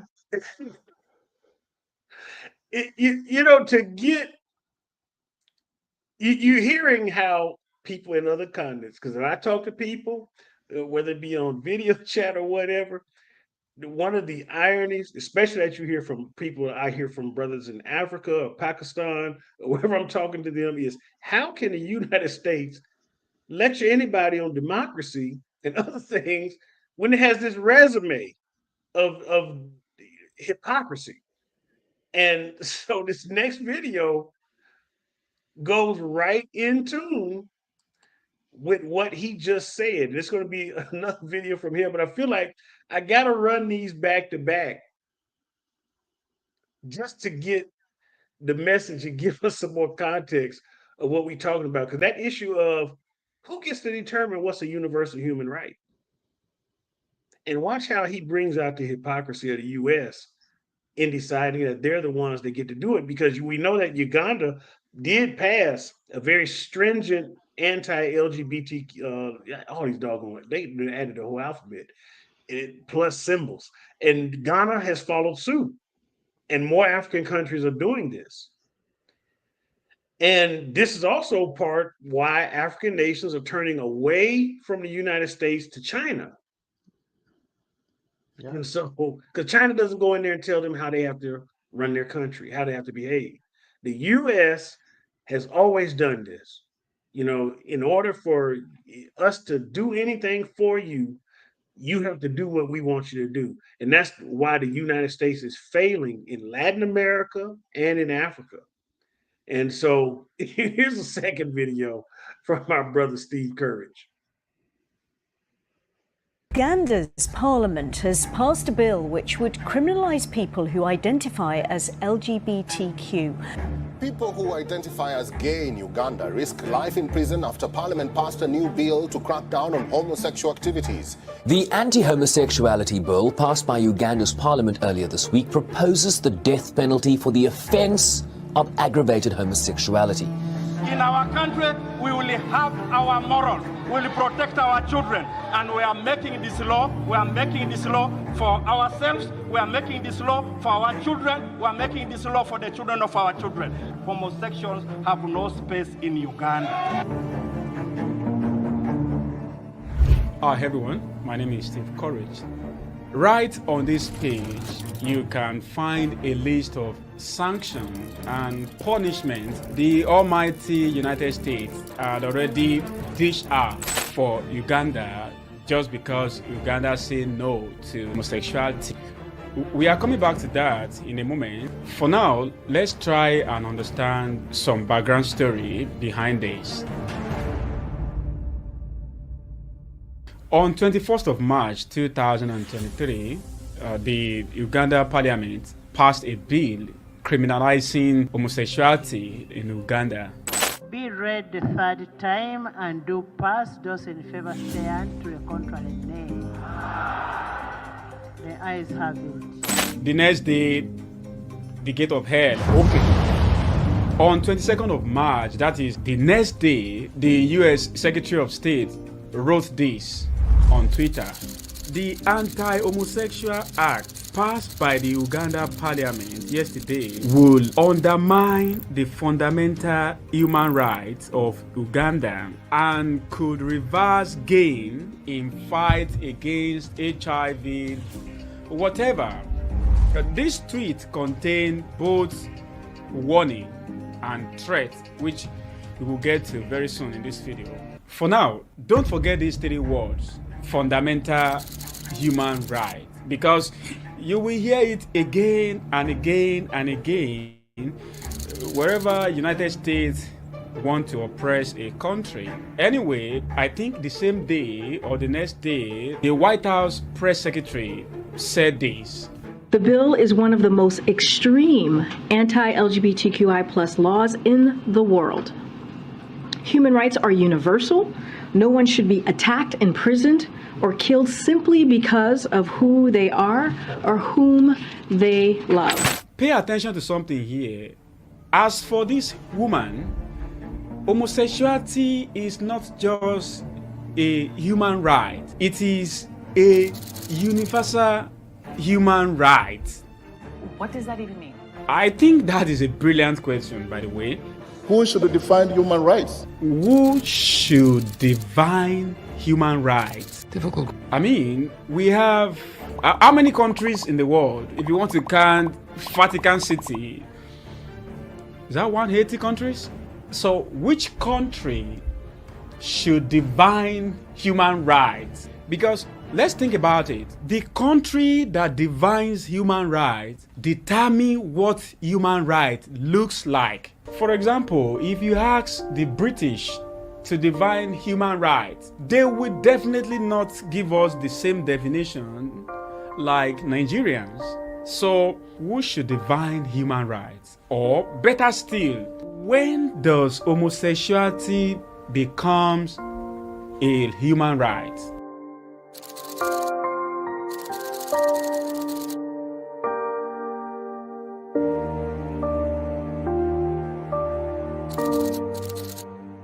The word human rights was introduced to English in 1831 through the work of the English philosopher Thomas Paine and the American journalist William Garrison. It then suggests to us that if in 2023 you say something is universal human right, maybe we should assume that such a thing has become fundamental human right or universal human right long time ago. Let me pause right there for a minute, because I hope y'all caught this. The term universal human right came into existence by Thomas Paine in 1831. So what was happening in 1831? Exactly. Exactly. There's a document currently still in existence called the what is it? The Bill of Rights that says that we hold these truths to be self-evident, that all men are created equal. And then it Oh, but goes on to what's a talk man? about certain, huh? So say, oh, but back then, what is considered a man? Yeah, and so now the terminology, right? See, you own it. Human rights can only be given to humans. The Dred Scott case that occurred here in the United States took being human off the table for Black people who were held as slaves in the US. So you had no human rights, even though the great Thomas Paine coined that phrase. The way that you take away human rights is by dehumanizing the people who deserve the rights. Correct. So I just wanted to point that out in terms of the history, and the hypocrisy, because he's going to point out the hypocrisy in the modern day, but understand that the invention of these terms and all of these different things have a long-standing history in hypocrisy. And now the people who are trying to enforce their particular way of life or viewpoint on everyone else have never been true to the very things that they themselves created. Had the so-called founding fathers of the United States been true to what they created, well, then Blacks would have never been enslaved here. Slavery wouldn't have never existed here. Correct. But again, to justify your wrongs to others, you have to dehumanize them so that you can justify it. And you start to see it happen in the United States, in the government, in colleges, even in seminaries, in churches. And I've introduced you all to that book that said the Negro a beast. The white man made in the image of God, the Negro made in the image of his master, the white man, but not fully human. This was one time part of the curriculum that was taught in universities and seminaries. So the idea of universal human rights has changed in such a way because they didn't always consider everybody human. So you brothers want to jump in and say anything before I go back to the video? You said it. You said it. It was like 1831 during the time of enslaved Africans. So in their mind, we weren't human, or they say, oh, we're three-fifths of a human. The hypocrisy is palpable. It's insane. But continue. Mm-hmm. Yeah. Mm. Yeah. Well, I'm kind of a contrarian. I always got something else I see. Go ahead, bro. I think it's true as far as the hypocrisy, because all the nations are unjust. All of them. It's not one. In on this particular topic, I'd agree with some of our African brethren from the continent. This Nigerian brother, the way he's looking at it, I see the same thing. Even probably how some in the the Ugandan society are looking at what homosexuality can lead to as a threat, especially the propagandizing of it. I agree with them, but they just have other sins that they'll be punished for. So what's happening is you have hypocritical nations who sit and point out the great hypocrisy of the other. The brethren in Africa are not innocent. They self-oppress, and the way that women are dealt with in some of these countries is a whole nother thing. So when Americans pop up and say, well, the way y'all dealing with women might be much further behind us in morality, that women have universal human rights that most of the world, the so-called civilized world, would agree with. But on this thing, what's interesting is the woman who is the spokesman for, or she's the public liaison for the White House. She's a lesbian. Yeah. She's actually married to a woman. She's a Haitian American who is going to have a certain view, because in this country, the life she wants to live, she believes she now has a established universal human right. And so the idea of, okay, well, the law over there is too extreme and it's going against what they would now consider in America more recently a basic human right, because many in American society frowned upon what is more acceptable now 20, 30 years ago, probably even 15 years ago. You remember when Obama was getting flack for, sitting up there saying all marriage is between a man and a woman. And, I'm a Christian and I have a more traditional value. I think we're really seeing what America is. And when a lot of people say America is built on Christian principle, I'm like, no, it had some moral standings that are agreeable to what you find in the text.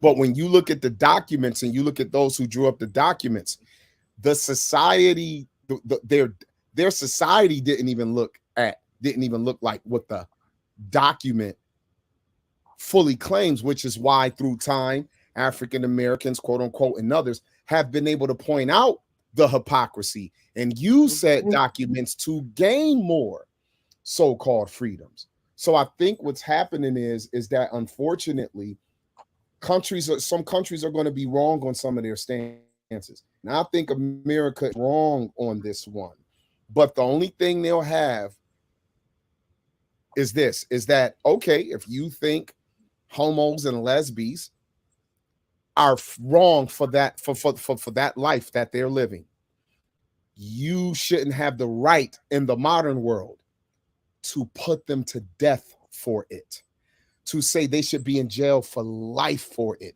or to even put them to death for it. And as long as a country will go that far in the so-called modern world, while they are going to want to, in a sense, be a part of more global economic structure, they're coming to ask countries like Uganda and them they have to approach the European for more inclusion, because they simply haven't been given the reins by God to have everything they would desire to be more powerful on the world stage.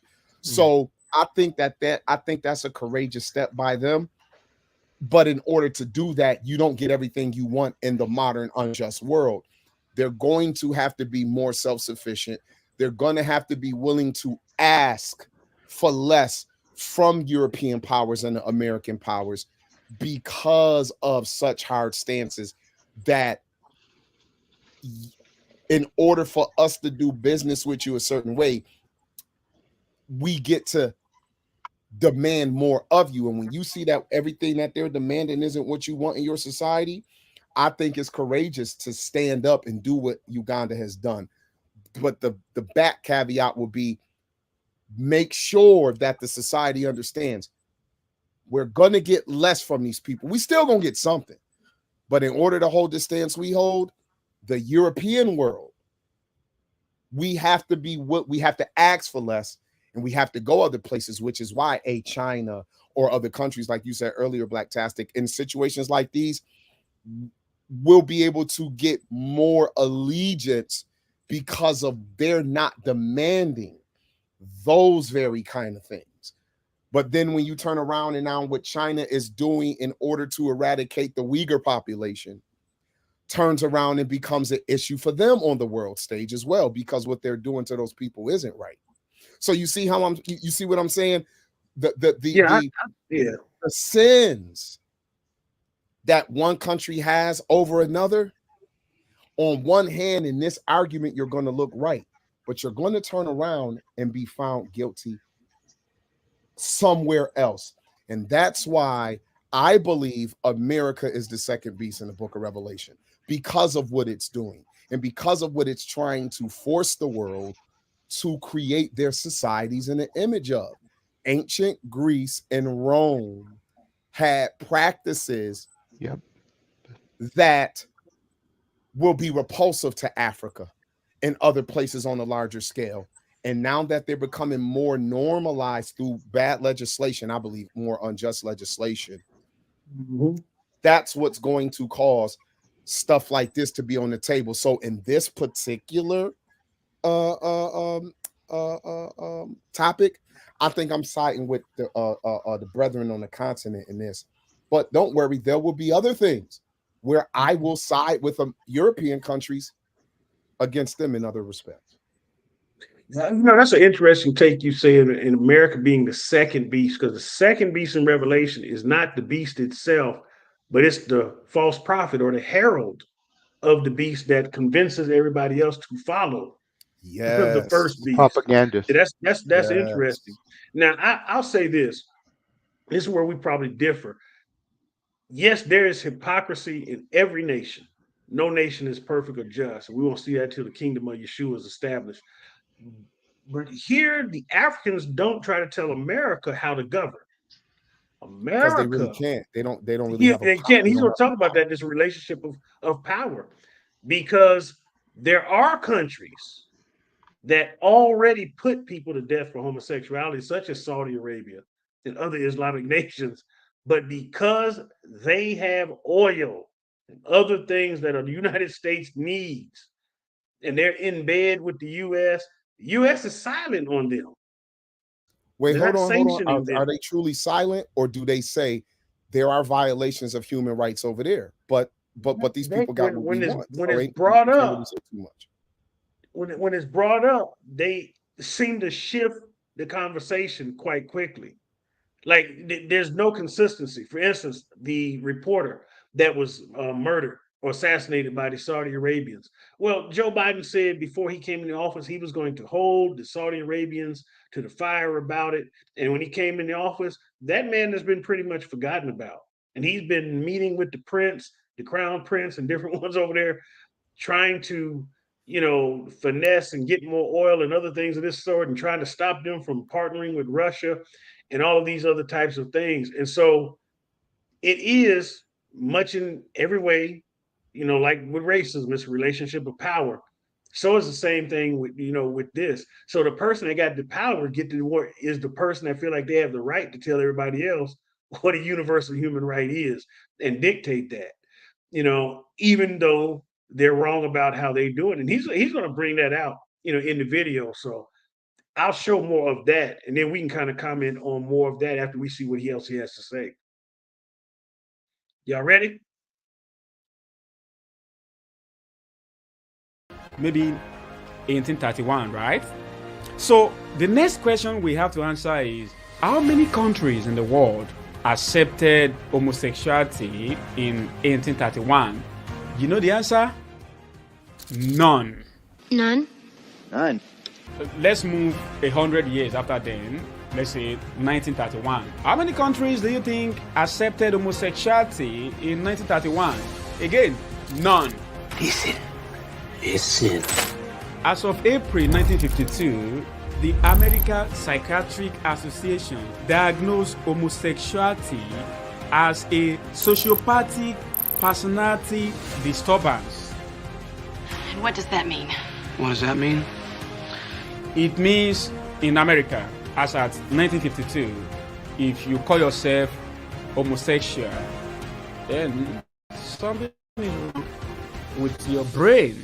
1 year later, April 27, 1953, American president, this guy, signed a bill banning anybody who identify as homosexual from working for the federal government of America. Why? Well, the president, that is, American president, in 1953 says homosexuals are of national risk. They are of security risk to America. So think about that. Just yesterday, in 1953, America believed that if you are homosexual, it is because something is wrong with your brain. The same country did not allow you to work for the federal government of America because you are a security risk. Don't forget the question we are trying to find answer to, which is, if today America tells us that homosexuality is universal human right, when does it become so? Up to July of 1961, every single state, that is, all the 50 states in America, banned homosexuality. It was illegal everywhere in America. 1961. Here is a simple fact you need to think about. The year 2003, yesterday, 2003 was the first time in the history of America that the Supreme Court of that country ruled that homosexuality should not be criminalized anywhere in America, which means 2003 was the year America itself kind of accepted homosexuality.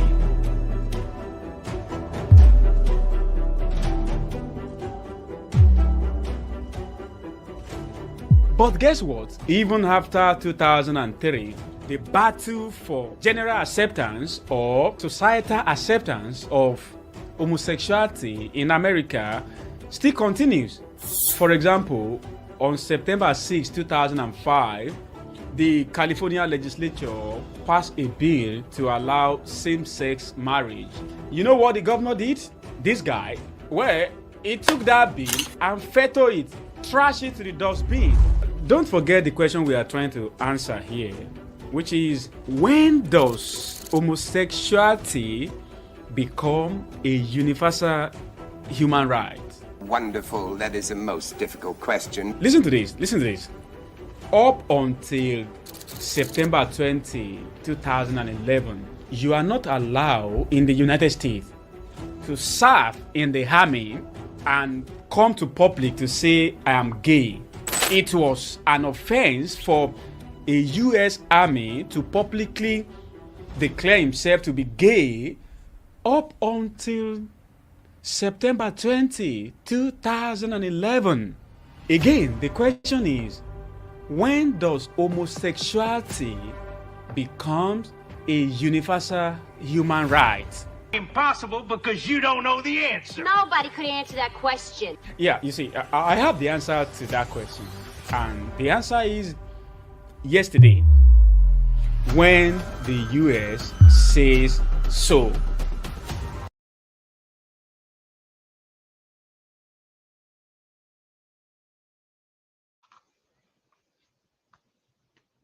All right, my brethren.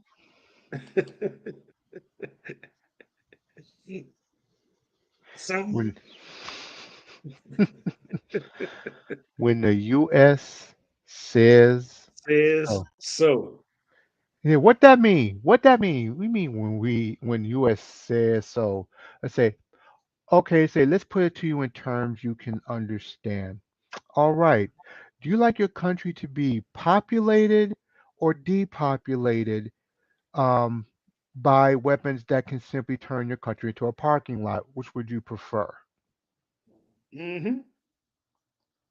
And here's the thing too, with the AFRICOM currently being set up by the United States, they need cooperation from some of these countries in order for them to be able to stage their military ordnance and other things for operations in the Middle East and other places.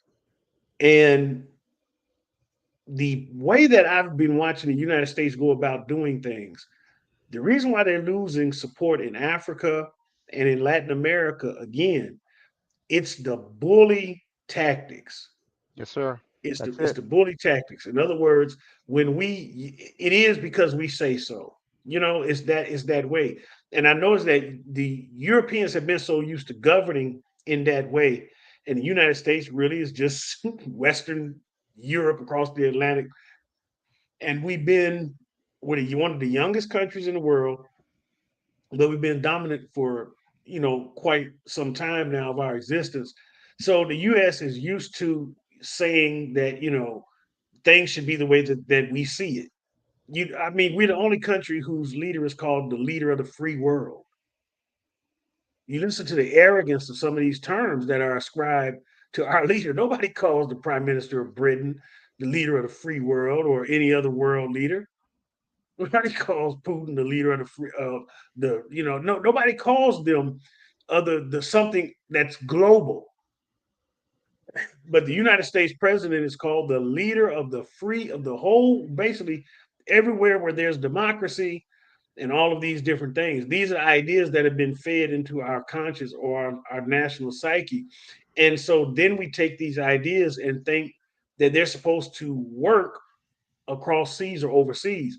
And it's still, in my opinion, a lot of white supremacy behind this, because the bullying of the black, darker nations is very glaring relative to how other nations who are just as stringent and have already been implementing the policies that Uganda passed and actually executing them, you know, the way that things haven't happened. Like I said, the Arab nations, most Arab nations have that anti-homosexual laws already in place, and the Right. penalty is oftentimes death or life imprisonment.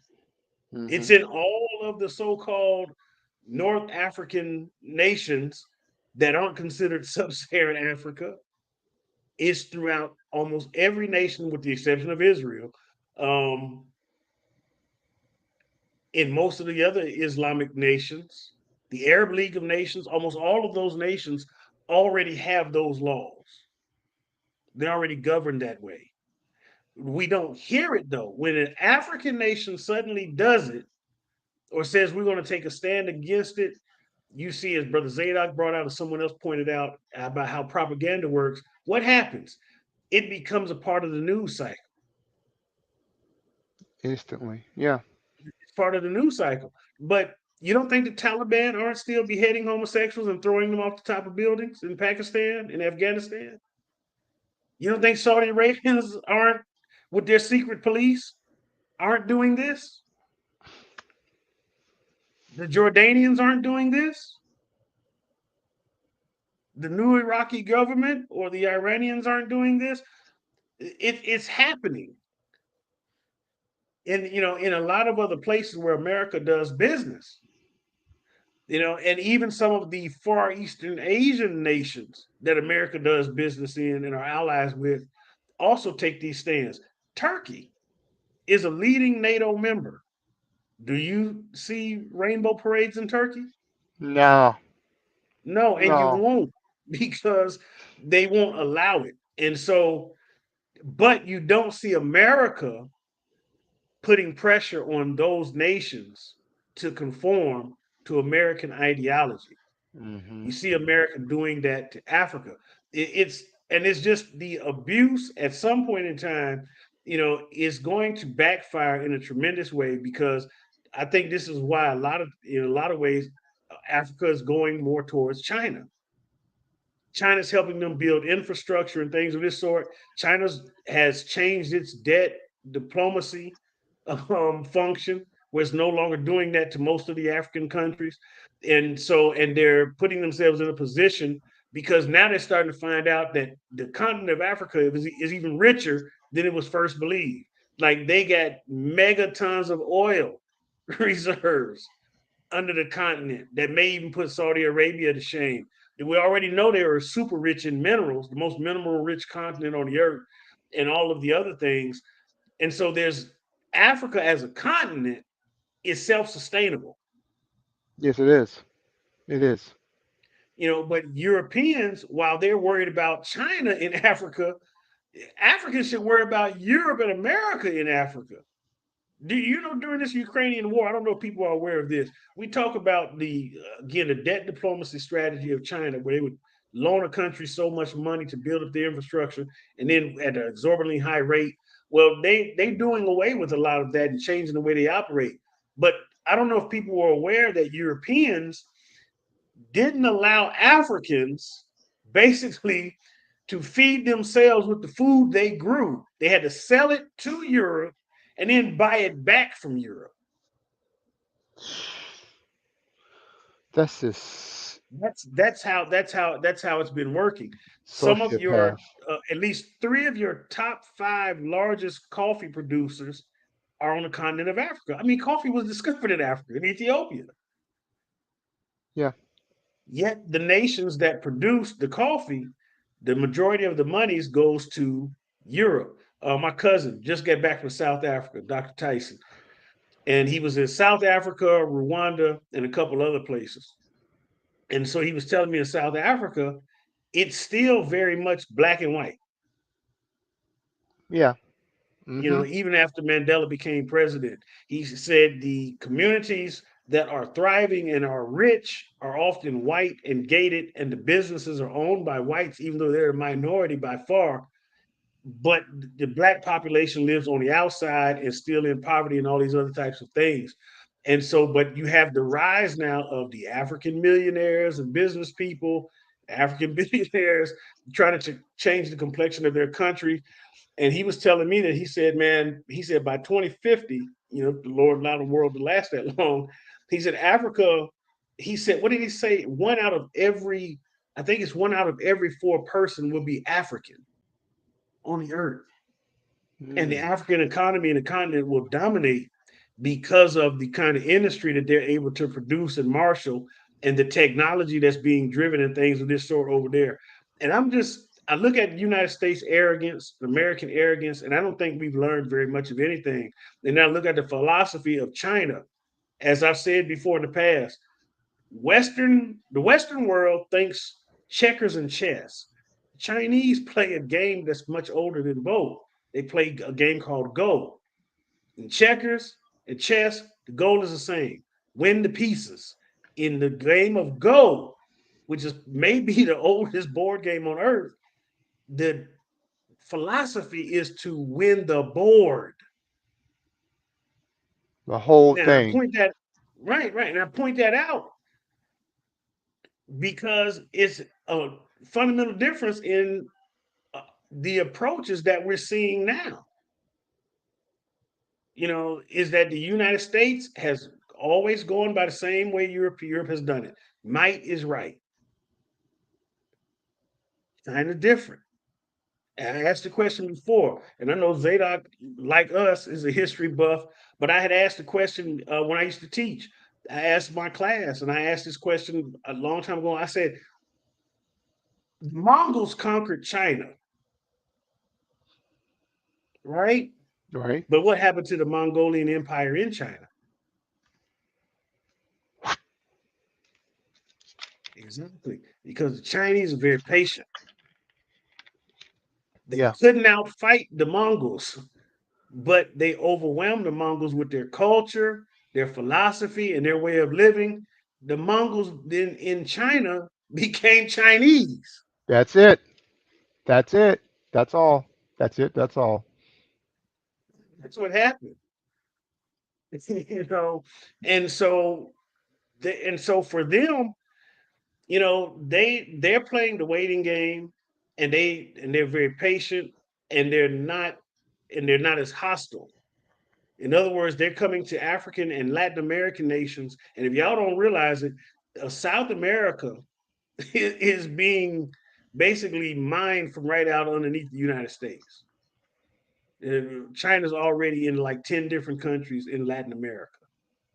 And that Yeah. Monroe Doctrine we have about no other foreign or European or West or East or whatever powers, it's basically not even, it's ineffective at this point, because the world, economics, all this stuff is driving everything. Now the American dollar is not going to crash tomorrow, and stuff, and I'm aware of BRICS and stuff like that, but it's Mhm. but it's over time it's going to lose influence. Yeah, I don't have that meme actually, but over time, it's going to use its influence, because of the fact, again, the arrogance of the West and the patience of the Chinese. And y'all know, brother, personally, I'm somebody that reads a lot of Far Eastern philosophy, a lot of Chinese philosophers, Japanese philosophers. I read, and everything I'm seeing right now in politics and in the way that China's going about doing things, it's indicative of their philosophy. Mhm. You know, Well, that. they understand and see what's going on. And again, they're making alliances without the overture of a threat. They Excuse me. sent their navy to East Africa. And I was skeptical of everything at first, but now I'm not so sure. It's not that I trust them though. I don't do that. But because they want the same thing. They just going about getting it a different way. Correct. They want the resources. Period. They want the same thing, man. And so they sent their navy to East Africa to help with the pirate situation. Pirate. They they're not militarizing their presence in Africa. That naval assistance was about all they sent. When the West goes to Africa, we militarize our presence. So Mhm. we go and we bring the threat of force. China brings engineers, scientists, doctors, and builders. Mhm. Well, that there's another caveat to this. Here go your brother, the contrarian. Um, Contrarian. they have to catch up. See, Mm-hmm. when the communist revolution failed, when Mao Zedong's plan failed, and he died, and those that generation after him that tried to enact his plan, as it failed, and it was as many people in China starving as there are American citizens today. Yeah. Mm-hmm. That's true. While China claims to be a communist country, with the back, with the late night and secret meetings between the leadership of China and the Nixon administration, America threw China an alley-oop, and that's just the truth. But China had to accept it, and China adopted a quasi-free market capitalist economy in order to rectify what they couldn't do initially. Russia, I remember 1991 Time magazine cover, millionaires with wheelbarrows of money standing in line to try to get bread and milk with wheelbarrows full of money because the economy of the United Socialist Soviet Republic fell. Mm-hmm. And don't get it twisted. Within 20 years, Russia was per capita producing more millionaires than any other country for Oh a time. man, that's where them oligarchs come from, man. Them Exactly. That's what. people, man, Then you ain't lying about that. China in the last 15 years per capita has produced more billionaires and millionaires than any other country. And people will act like America should be afraid. But no, it won't, because what China and them are doing now is now, in my opinion, they're playing a long game because they have no choice to, because ever since the Portuguese and the British and them landed on their shores in the early 15th century, those countries are playing a long game as well, but it's a different kind of game. And so right now, while we talk, the Chinese government within China purposely keeps the value of its own currency low in order to attract business from around the world. So in China, Chinese people still prefer to have the American dollar than the yen. In Russia, right now, Russians prefer to have the American dollar than the yen. And that's going to be a weakness, which is why it makes sense with the effort with this BRICS thing. China, India, other Asian countries, Russia, some African countries, and Latin American countries doing what? Being willing to say we have to experiment, just like Europe did with the euro. If we come together and can trust each other. Now, this is the thing. The trust between all of those countries have to last, because they're going to go through a period where, hey, hold on. So Chinese people come into Latin America or go into Europe, or go into Russia, or Russians come into China, accept the yen, accept the ruble in China, instead of forcing us to do business. When Russians come to China, we shouldn't be changing our currency to the American dollar. You know what? Interesting you brought up. When the Chinese come to Russia, I'm sorry. Go ahead. Go ahead. I'm sorry. I didn't mean to. Okay, yeah, I'll end this. When the Chinese come to Russia, when they go to do a currency exchange, they shouldn't have to do it in the American dollar. Like when I go to Quebec, when I go to Montreal, the further you go north in Canada, the less they want the American dollar, because it takes too long for them to trade it. So, but when I go into Canada, still, if I take 100 American dollars, I can still get 175 Canadian. But they want me to spend a Canadian dollar in Quebec. But when you go to the province of Ontario, they don't demand so. So what I'm saying is that what you're saying is 100% right on what China and them are doing. But that's their only move because of how far behind they are. America has had 2 industrial revolutions. China is on its first one. So its next move is, it's not guaranteed to have another, but this is the thing, their industrial revolution was still predicated upon depending on the European powers and European corporations. They need to do something without Europe.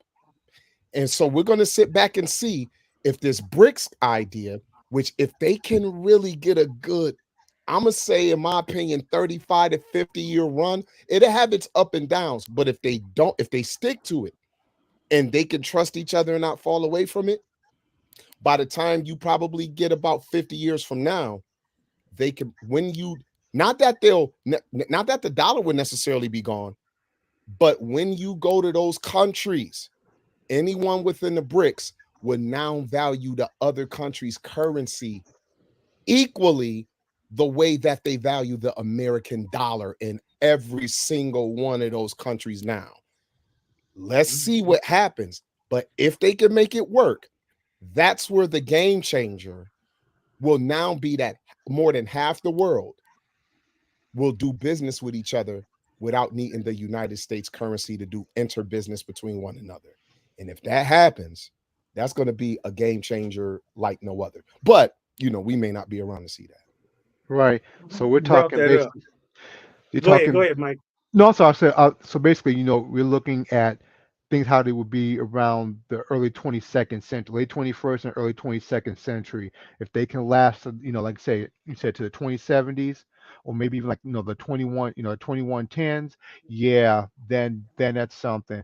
I can easily see United States becoming basically irrelevant on the world economic stage by that time.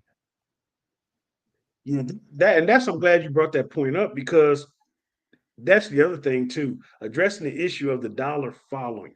We have to stop being moved so easily by what I call panic headlines. People acted like when they started seeing that the Chinese were going away from the dollar and that African nations were turning away from the dollar, that the US dollar was going to fall tomorrow.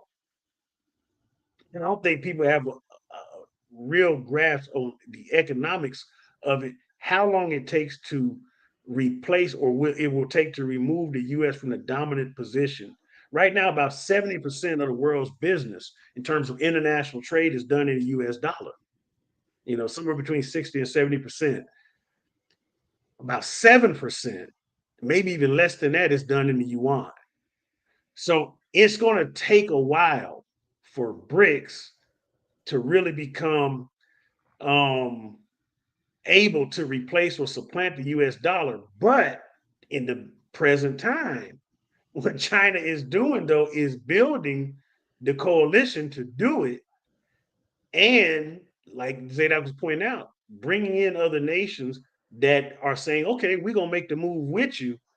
Because if they start now, they can already start the process, of minimizing U.S. influence and control in terms of trade and other things and dictating people's economic future to where also, because like I said, the U.S. takes advantage of it by now going into other countries like Uganda and trying to dictate policy in terms of their citizenship. And that's kind of like ruling by proxy. That's a really good point. Yeah. And so I think that's the reason why you're going to see a lot of these countries start to go toward, BRICS. Think about this. India and China are allies in BRICS, and they're historical enemies. They were just beating each other up on the border of Tibet. And so, it's got to be something serious to make enemies all of a sudden decide, and they're nuclear powers, we're going to be allies. Because and India is an American ally. For now. And so, so these kind of things is Hey, bro, interesting. India is smart to do this because of their position to the rest of Asia. And if for some reason it didn't work, they're still allied with European countries. That's what's smart about India jumping in. And if it work, if that BRICS move work, then in my opinion, at least, how can I 100% prove it? But in my opinion, that's where the fight will start. First, they need to run the show. It works among them before the rest of the world, because Japan, Australia, Europe, some of Latin America, even probably smaller parts of Africa, the United States definitely, they're not in any rush to have to treat those currencies as equal yet. But if the BRICS work between the BRICS nations and they get some long sustained decades of it working, then just like when you go, like when you go into, if you leave America right now and go to Europe, you're going to want to change your dollar to euros while you're in Europe. But no one from America goes to China and has any reason to go to the bank and say, yeah, give me yens. Once they can make that happen, oh my God. Oh my God. Yeah. I mean, it'd be a wrap. It's going to be,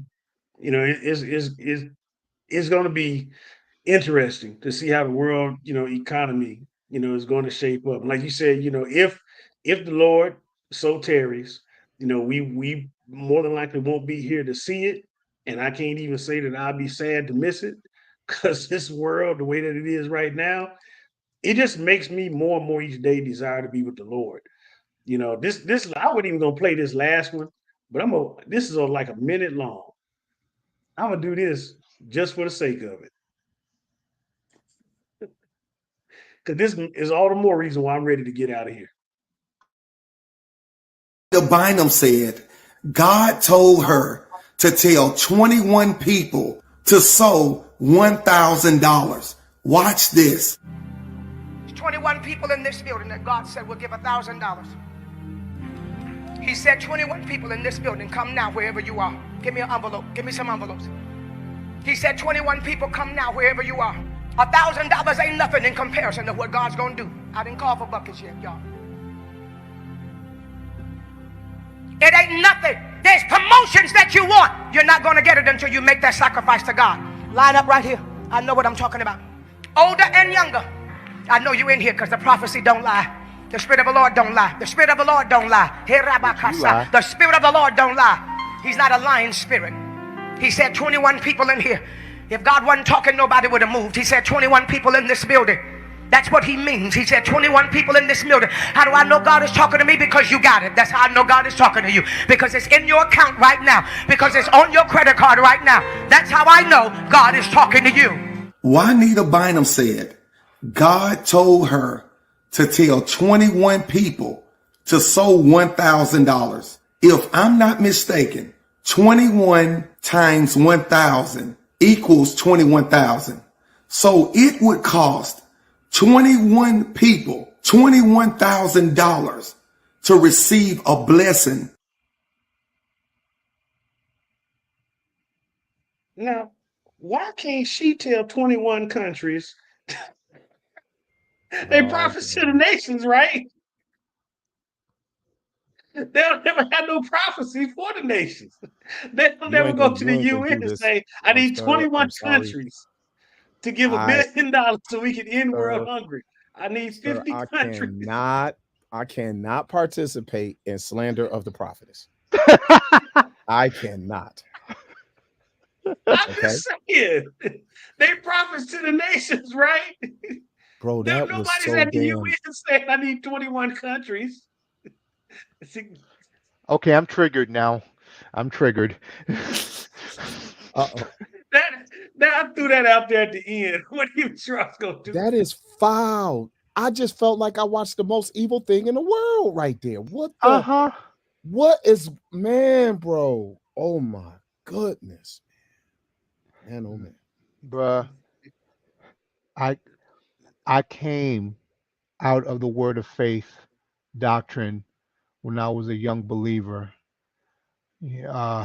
Back in the late '80s, early '90s, when I was a youngin. that mess right there is why you will find people saying, I don't want anything to do with this so-called God of yours who's always seems to be picking my pocket. I don't want anything to do, especially with men, because they were saying like, "How come ain't no men in the church? We don't see it." But you see the women there, and the first thing God was saying, "Look, I don't need this pastor every." It's like I've been working hard all week trying to struggle put food on the table, but here come this pastor telling me I need to sow a seed because will a man rob God? I don't want to hear that.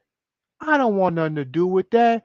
My wife be taking the money and be getting to this pastor, and we're over here eating tuna casserole 3 times a week. Most of the people that were giving or that give to her are women. So she's duping a lot of the sisters, man. And it's not just men pimping the sisters in the church. Man. It is Juanita Bynum too, and is Paula White. It's go ahead, keep talking, man. I don't want No, to say man. No, like I said, it gets like this. When I see things like that happen, it makes, like I said, it turns my stomach, it turns my soul. Because I said I've shared this with you, brother, and I'll share it with the people in the audience. Say why things like, because basically this is still coming off the. Now, I know some people might believe in tithing. I do not at all whatsoever. But when I was, let's say again, a young believer, when I was in the Word of Faith movement, or was listening to it, I believed again, like I said, that I could confess my healing, I could confess my finances if I just simply sow into that ministry or sow that seed of faith, I will be able to have what I desire, which we would call now witchcraft. One day I had my tithe set aside and put on top of the television, up under the little and the antenna things that we used to have on top of the TV. One day when Sunday came, I was gonna go ahead and take that tithe and was going to give it to you know give it to God, give it to Elohim. I went to it to go for it and it wasn't there. Now I'm sitting here panicking, like, where is the Lord's tithe? Where's his tithe at? Oh man, because like Dean said, he gonna hold me responsible for that. I'm concerned now. I'm really concerned. So I go around thinking, did we get robbed? It's like, did somebody break in? Be like, no, ain't nobody, nothing missing. Then I go ask my mom. Said, Mom, hey, you seen the money that was on top of the TV set? And she was like, yeah. It's like we had some. Look, we had a bill we had to pay, and I had to take that money. I was terrified that y'all was going to kill my mama because she robbed him of tithes and offerings. That this loving father that I thought was like that was going to take her out because she robbed him of tithes and offering. So basically, what Renita Bynum done, she's making God into a pimp. And then he going and saying, if you ain't got his money, you know what's gonna happen. I mean, like I say, it's like I said, I know it sounds human, but it sickens me because again, people listen to it, and when they do so-called sow into the ministry, and what they desire does not appear, what does that do to their faith? Especially if they Man, knew. yeah. You think It'll about it, destroy man. you. If one brother said to me, if I could get back all the money I've given, to these folks, because what she's basically doing an auction. And then Man, listen at what she was saying. God said it, so she lying on the Lord with no fear and no shame. And then she's saying, I know God said it because I'm talking to you who got it on your credit card because you got it in your bank account. So how many people you think in these meetings of hers have $1,000? That's an easy number to call out. And see, and here's how you know this stuff is a lie. You can't go to an impoverished nation and preach that message. no. See, try that in a place where they don't have $1,000. When I used to go preach in Mexico, and they were, feeding us. A lot of times, see, in America, we spoil. Now, as a preacher, I used to be on what they call the field. So you go to different churches and you preach, and you normally after you preach at one of these nice ministries, they take you out to a restaurant, give you a nice meal, or sit down food. But see, when you really start doing ministry in the trenches, you go in the streets, even here in America. When you go to feed the homeless, you go to feed the homeless. You don't go to be fed by the homeless. When you go to another country, go to Mexico, you go in there to preach the gospel. This prosperity crap don't work there No, sir. because nobody there they living on pesos. Okay, you can't ask them for $1,000 American. They barely got that. I've been in places where the people, the most they could do for us was give us a meal, and it wasn't even extravagant. It was I've had hot dogs with mayonnaise. I hate mayonnaise. But because that's all those people had, I ate it like Amen. it was ketchup and mustard. Yes, sir. And so she can't pull this off. And if you notice, these folks don't go to impoverished places and spend their time there like that. The real test of the ministry is whether or not you can go preach to people that can't give you nothing. You see what I'm saying? Mm-hmm. These big meetings where they having people, they calling people out and having them stand in lines. And then the thing about it is the standing in line thing now becomes something that people aspire to. But why? I want to be seen Yes, as it. a person in the That's it. line. Or you want faithful. people to know right. So you ain't doing this for the Lord. The Lord know when you broken, when you balling. So you ain't impressing him. I mean, look at who we talking about. The stuff we cherish and have went to war for and killed people for and enslaved people for, it's so worthless to heaven that it's used as the pavement for the streets. Man, Gold. say that. Say that. He used the stuff that we consider precious as building materials. The way we use wood and bricks. That's what the whole city of New Jerusalem is made out of. Diamonds and rubies and emeralds. The streets paved with gold. That's Pearl the Gates. Lord's, building materials. But the way these preachers, man, like I said, maybe I shouldn't have played that clip because it got me upset. But see, and then she got the perfect last name, Bynum, because she binding folks up in this foolishness. She getting them all bound up. I mean, I got to bring Brother Steve back because see, people at this point, if you're still being duped by this with all the good preaching and teachers that are out there, you're just not paying attention and you don't really want the truth, or now listen to me. If you don't think this is stupid, it's because you are probably smoking some weed.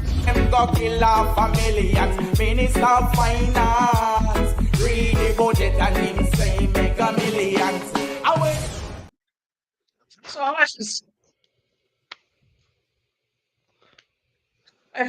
Man, that's pretty. That's what sums it up. But again, like I said, the stuff like that. When you hear, I mean, like I said again, I didn't. In fact, I don't know about y'all, but I didn't come for money. Like I said, it wasn't. That wasn't happening in our house. That didn't happen.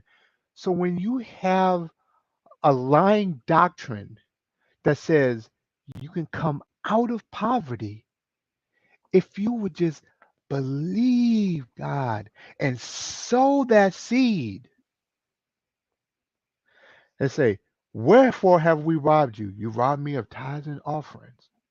And it's like, wait a minute. And it's again, and for a lot of us, especially in the word faith move, say, if we're not studying to show ourselves approved unto Yah, workmen who do not be ashamed, if we don't read these things in their context, we'll fall for it. But when you do, you'll be like, hey, wait, bring me, wait a minute, what the rest of that scripture say? Bring me your cumin, this is agricultural stuff. This is food, man.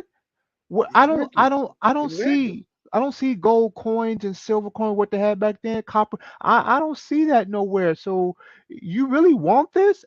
No problem. My garden be finished growing by next month. I'll bring you some green tomatoes. You good with that? Man, You I'm like hungry? you, bro. Boom. Here you go.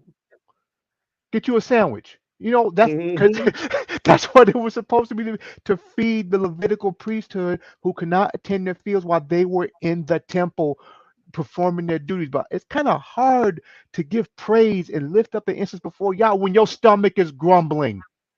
Right. And the priesthood were to do what? Before they even took their portion, they're supposed to make sure they distributed to the poor, the orphans, and the widows. Sir. And so tithing was God's welfare system. Right. And modern day ministry have turned it into a prosperity system for the preacher. They give you here's how the blessing plan works. They got the plan, you give them the blessing. And that's how it works. So these kind of things. So in the midst of all of this, we can talk about some history. We talked about some world economics, and we ended it with, I guess, some church economics or some, but these are the kind of things that are out there, brothers and sisters, man. So I mean, it is what it is, man. David Ruffin. Bro, this was interesting. Covered a few topics. All I know is what Errol Spike said. That's the truth. That kind of stuff right there, the Brian Carnes of the world, is what gives strength to the Umar Johnsons and others who try to take that as the example of church. You're out here robbing our people, and you find individuals falsely running up in any church USA trying to accuse them of that. And that is wrong. So you got a wrong on top of a wrong. You have a section of so-called church culture who preaches this nonsense, and it stereotypes all of so-called church culture. And so I just hope that more people wake up to stuff like that. You got to just know that there's something wrong. If you in a place and someone starts to say something like that, you know, even Balaam, when God told him to go and Balaam didn't go for the money and he didn't use enchantment, God gave him a true word to give to the people. But as soon as he coveted after the money, that's when God had an issue with him and he almost lost his life. So in the book of Jude, when it says, don't run after the way of Cain and greedily after the error of Balaam, Balaam on one hand told the truth and said, nah, keep your money. But then later on, when his heart coveted the money, he ran after to give another word for the money. It's something wrong near people. It hurts all of us. I want to say this for the record before I'm done. I don't care if you call yourself an Israelite. If you gonna hold a Bible that says y'all all on the same team, people ain't got time to differentiate. When you read a statistic and it says there's about 2 billion estimated Christians on earth, you do know that out of that, about 900 million represent Roman Catholics. So you don't get to determine how the world views what's Christian, nor do you get to determine how the world views what is biblical. Biblical. Biblical. And so that's why we have to teach the Bible. Stop teaching some dogmatic organizational name or even identity outside of Christ, the apostles, the prophets, and ultimately the Father. Teach the Bible. Show people what the Bible say. And it don't matter what your organization name is or what your concept of yourself is. When you open the Bible and show someone the Lord said you don't do this for money, that's what the books say. That's not what Israelites say. That's not what full gospel Christians say. That's not what non-denominational Christians say. That's what the word of God says. And we need to get back to representing the word of God. That's it, man. That's Freely you that, receive, freely man. you give. You preaching. You preaching. What Tracy said? She said put you in A flat early. I said, come on now, Toes. Come on now. I'll be the pastor who sound like Keith Sweat. Y'all be mad as heck at me. Please. Wait, sorry.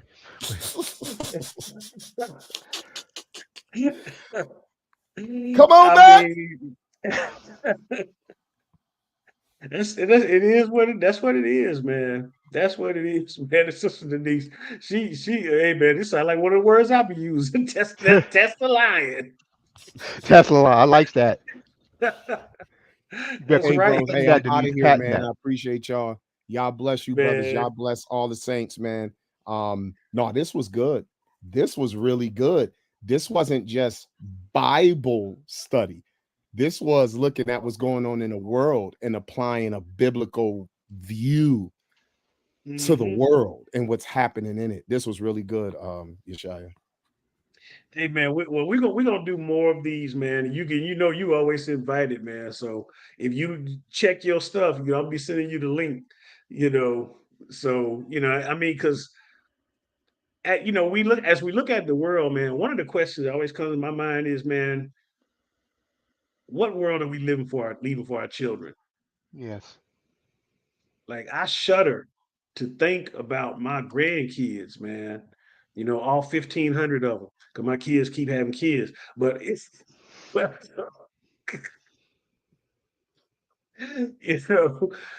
I wonder the world that they're walking into. I do pray. I understand now John better when he said at the end of Revelation, even so, come Lord Jesus. It's not that I want the world to be destroyed for people to lose their souls, Right. but man, I'm ready for the kingdom of the Lord. Because this world, I don't care how many songs we make, ooh, child, things are going to get easier. It's the world is, you see, it's not. It's getting harder, you know. And so we need Yeshua. And it makes me also understand why Abraham, even though he was promised the land, remember, I pointed this out to you all that listen to this platform regularly, in Hebrews chapter 11. If you notice there, it never says he looked for the land. He saw the land. The Lord said, look everywhere you look, everywhere you walk. I'm going to give this to your descendants, is all yours. Abraham had no hope in the land. It said he looked for a city whose builder and maker was God. He walked in the earth, around in the land that was promised to him and to his descendants, and he had no care or concern for it. That's really what the writer of Hebrews is trying to convey to us, is that his eyes was on a greater prize. He didn't want more of this world. He didn't want what was promised to him. He wanted the one who promised it to him. And that's where we have to start getting focused on. And that's us, a lot of our brothers and sisters, a lot of people looking for the millennial reign, some people, and for different reasons. People always talking about, I can't wait till we in the land. You don't know how long that's going to be. You might be dead. You may not ever experience it. But your soul going to live on somewhere. And so you better make your calling and election sure. And just, this scripture, we got to give a scripture before we get out of here. But Isaiah chapter 5, verses 18 through 24, and I'll just read through it real quick, says this, because this is kind of what we viewed tonight in some of the things that we've seen, and we see how the world is going. And think about this. This was said, my goodness, about 2,700 years ago by the prophet Isaiah, and it still holds true. It just shows you how unchangeable and how always relevant the word of the Lord is. It says, woe to those who draw iniquity with cords of falsehood, who draw sin as with cart ropes. In other words, they're parading it around. They're not even ashamed about what they're doing. Who say, let him be quick, let him speed his work that we may see it. Let the counsel of the Holy One draw near, and let it come that we may know it. They're mocking the Lord. When we tell them we believe that Yeshua is coming back, the people are mocking. They have no fear. They have no shame of their sin. Right. They're parading their sins. And they're mocking the Lord. He says, woe to those who call evil good and good evil. So now he warns these people, because of what they're doing, who put darkness for light and light for darkness, who put bitter for sweet and sweet for bitter. You think about how they're conditioning us. The word gay once meant happy-go-lucky, carefree.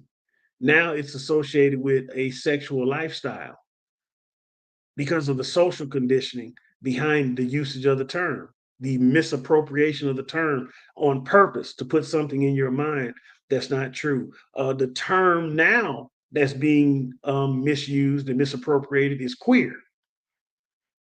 Queer also always means out of the ordinary, abnormal. Right. But now they're saying it's okay to be queer, but they're using it in a sexual orientation connotation. And that's not the definition of the term. If you go on dictionary.com right now, it's going to have what they call a word usage alert or something of that sort. You type in dictionary.com right now and put in the word queer. You're going to see an alert there. Why? Because they're letting you know that the definition of the word is being changed to coincide with the culture's idea of what the word should mean and not what the word actually means. It's the spirit And of this is social Antichrist. conditioning. This is programming. And this is what they're teaching children at school. You have teachers on these TikToks and things saying, I don't care what the law says or what the parents want. I'm going to tell these kids this, that, and the other. They're going to terrorize your children regardless of what values you want them to learn because they don't care. Right. And Right. that's why I fear for my grandchildren. My children are already raised, but now they got to raise these kids. And so it says, woe to those who are wise in their own eyes and shrewd in their own sight. Woe to those who are heroes at drinking wine and valiant men and mixing strong drink. You see how people always celebrating getting turned up, getting tossed up, all these different things. Who acquit the guilty for a bribe. Look at our justice system.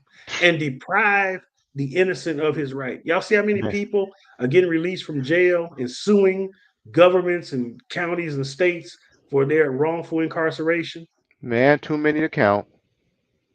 The number is just growing exponentially, and it says, therefore, as the tongue of fire devours the stubble, and as dry grass sinks down in the flame, so their root will be as rottenness, and their blossom go up like dust. For they have rejected the law of the Lord of hosts and have despised the word of the Holy One of Israel. So humanity has committed the same sin that ancient Israel did. They rejected righteousness. And how has righteousness come to the world now? It's come through the person of Yeshua HaMashiach, through the gospel of Jesus Christ. And people are still rejecting it. They still despise the Lord. Yeah. They still refuse the word. They still refuse righteousness. And you got nations like the United States trying to bully African nations into accepting the unrighteousness that they've embraced here in these borders.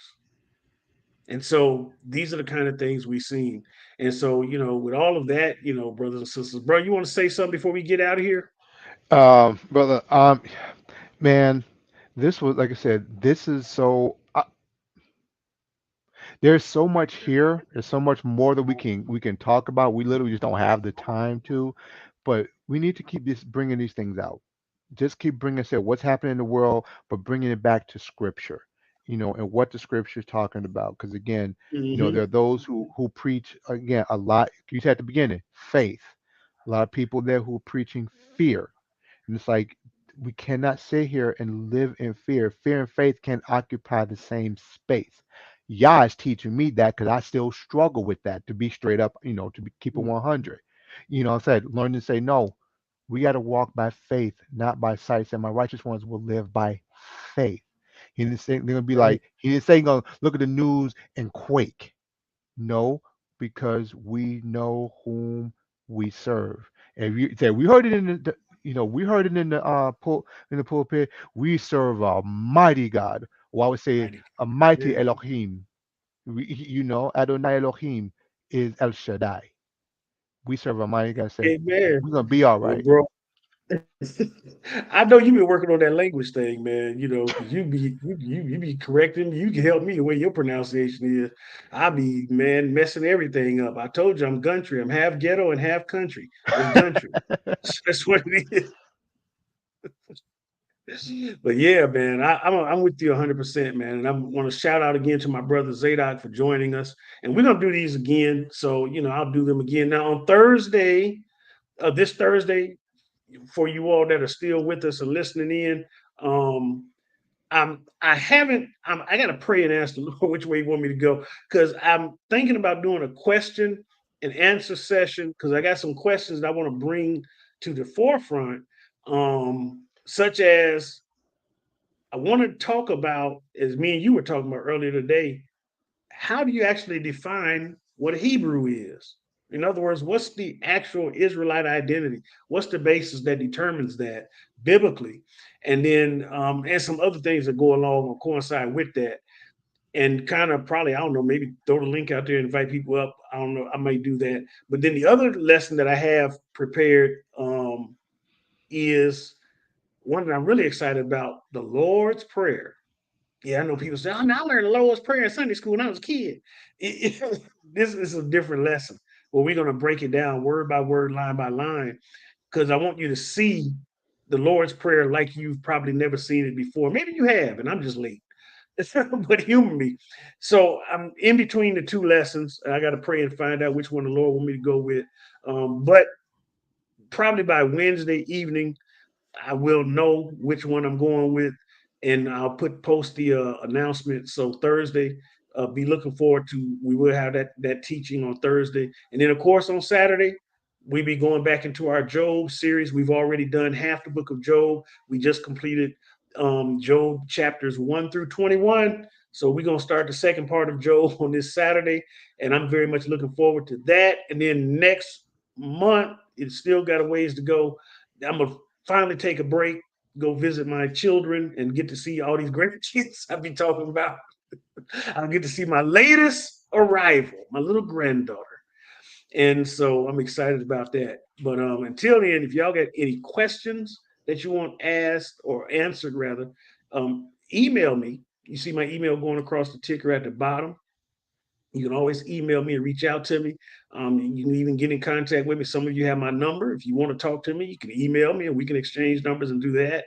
And we can talk about whatever you may have on your mind, and you can present your information or other things of that sort. So I'm looking forward to that. And like I said, so with that being the case, we're not always right, and others aren't always wrong. Yeshua says, search the scriptures, for in them you think you have eternal life, but they are they which testify of me. Acts 17:11 says, now these Jews were more noble than those in Thessalonica. They received the word with all eagerness, examining the scriptures daily to see if these things were so. And because it is so, we own all of the best of the Most High, and truly you are the apple of his eye. So until the next time, for me, my brother Aerospike, my brother Zadok, all right, and for everyone out there in the Bible believing community, I say shalom.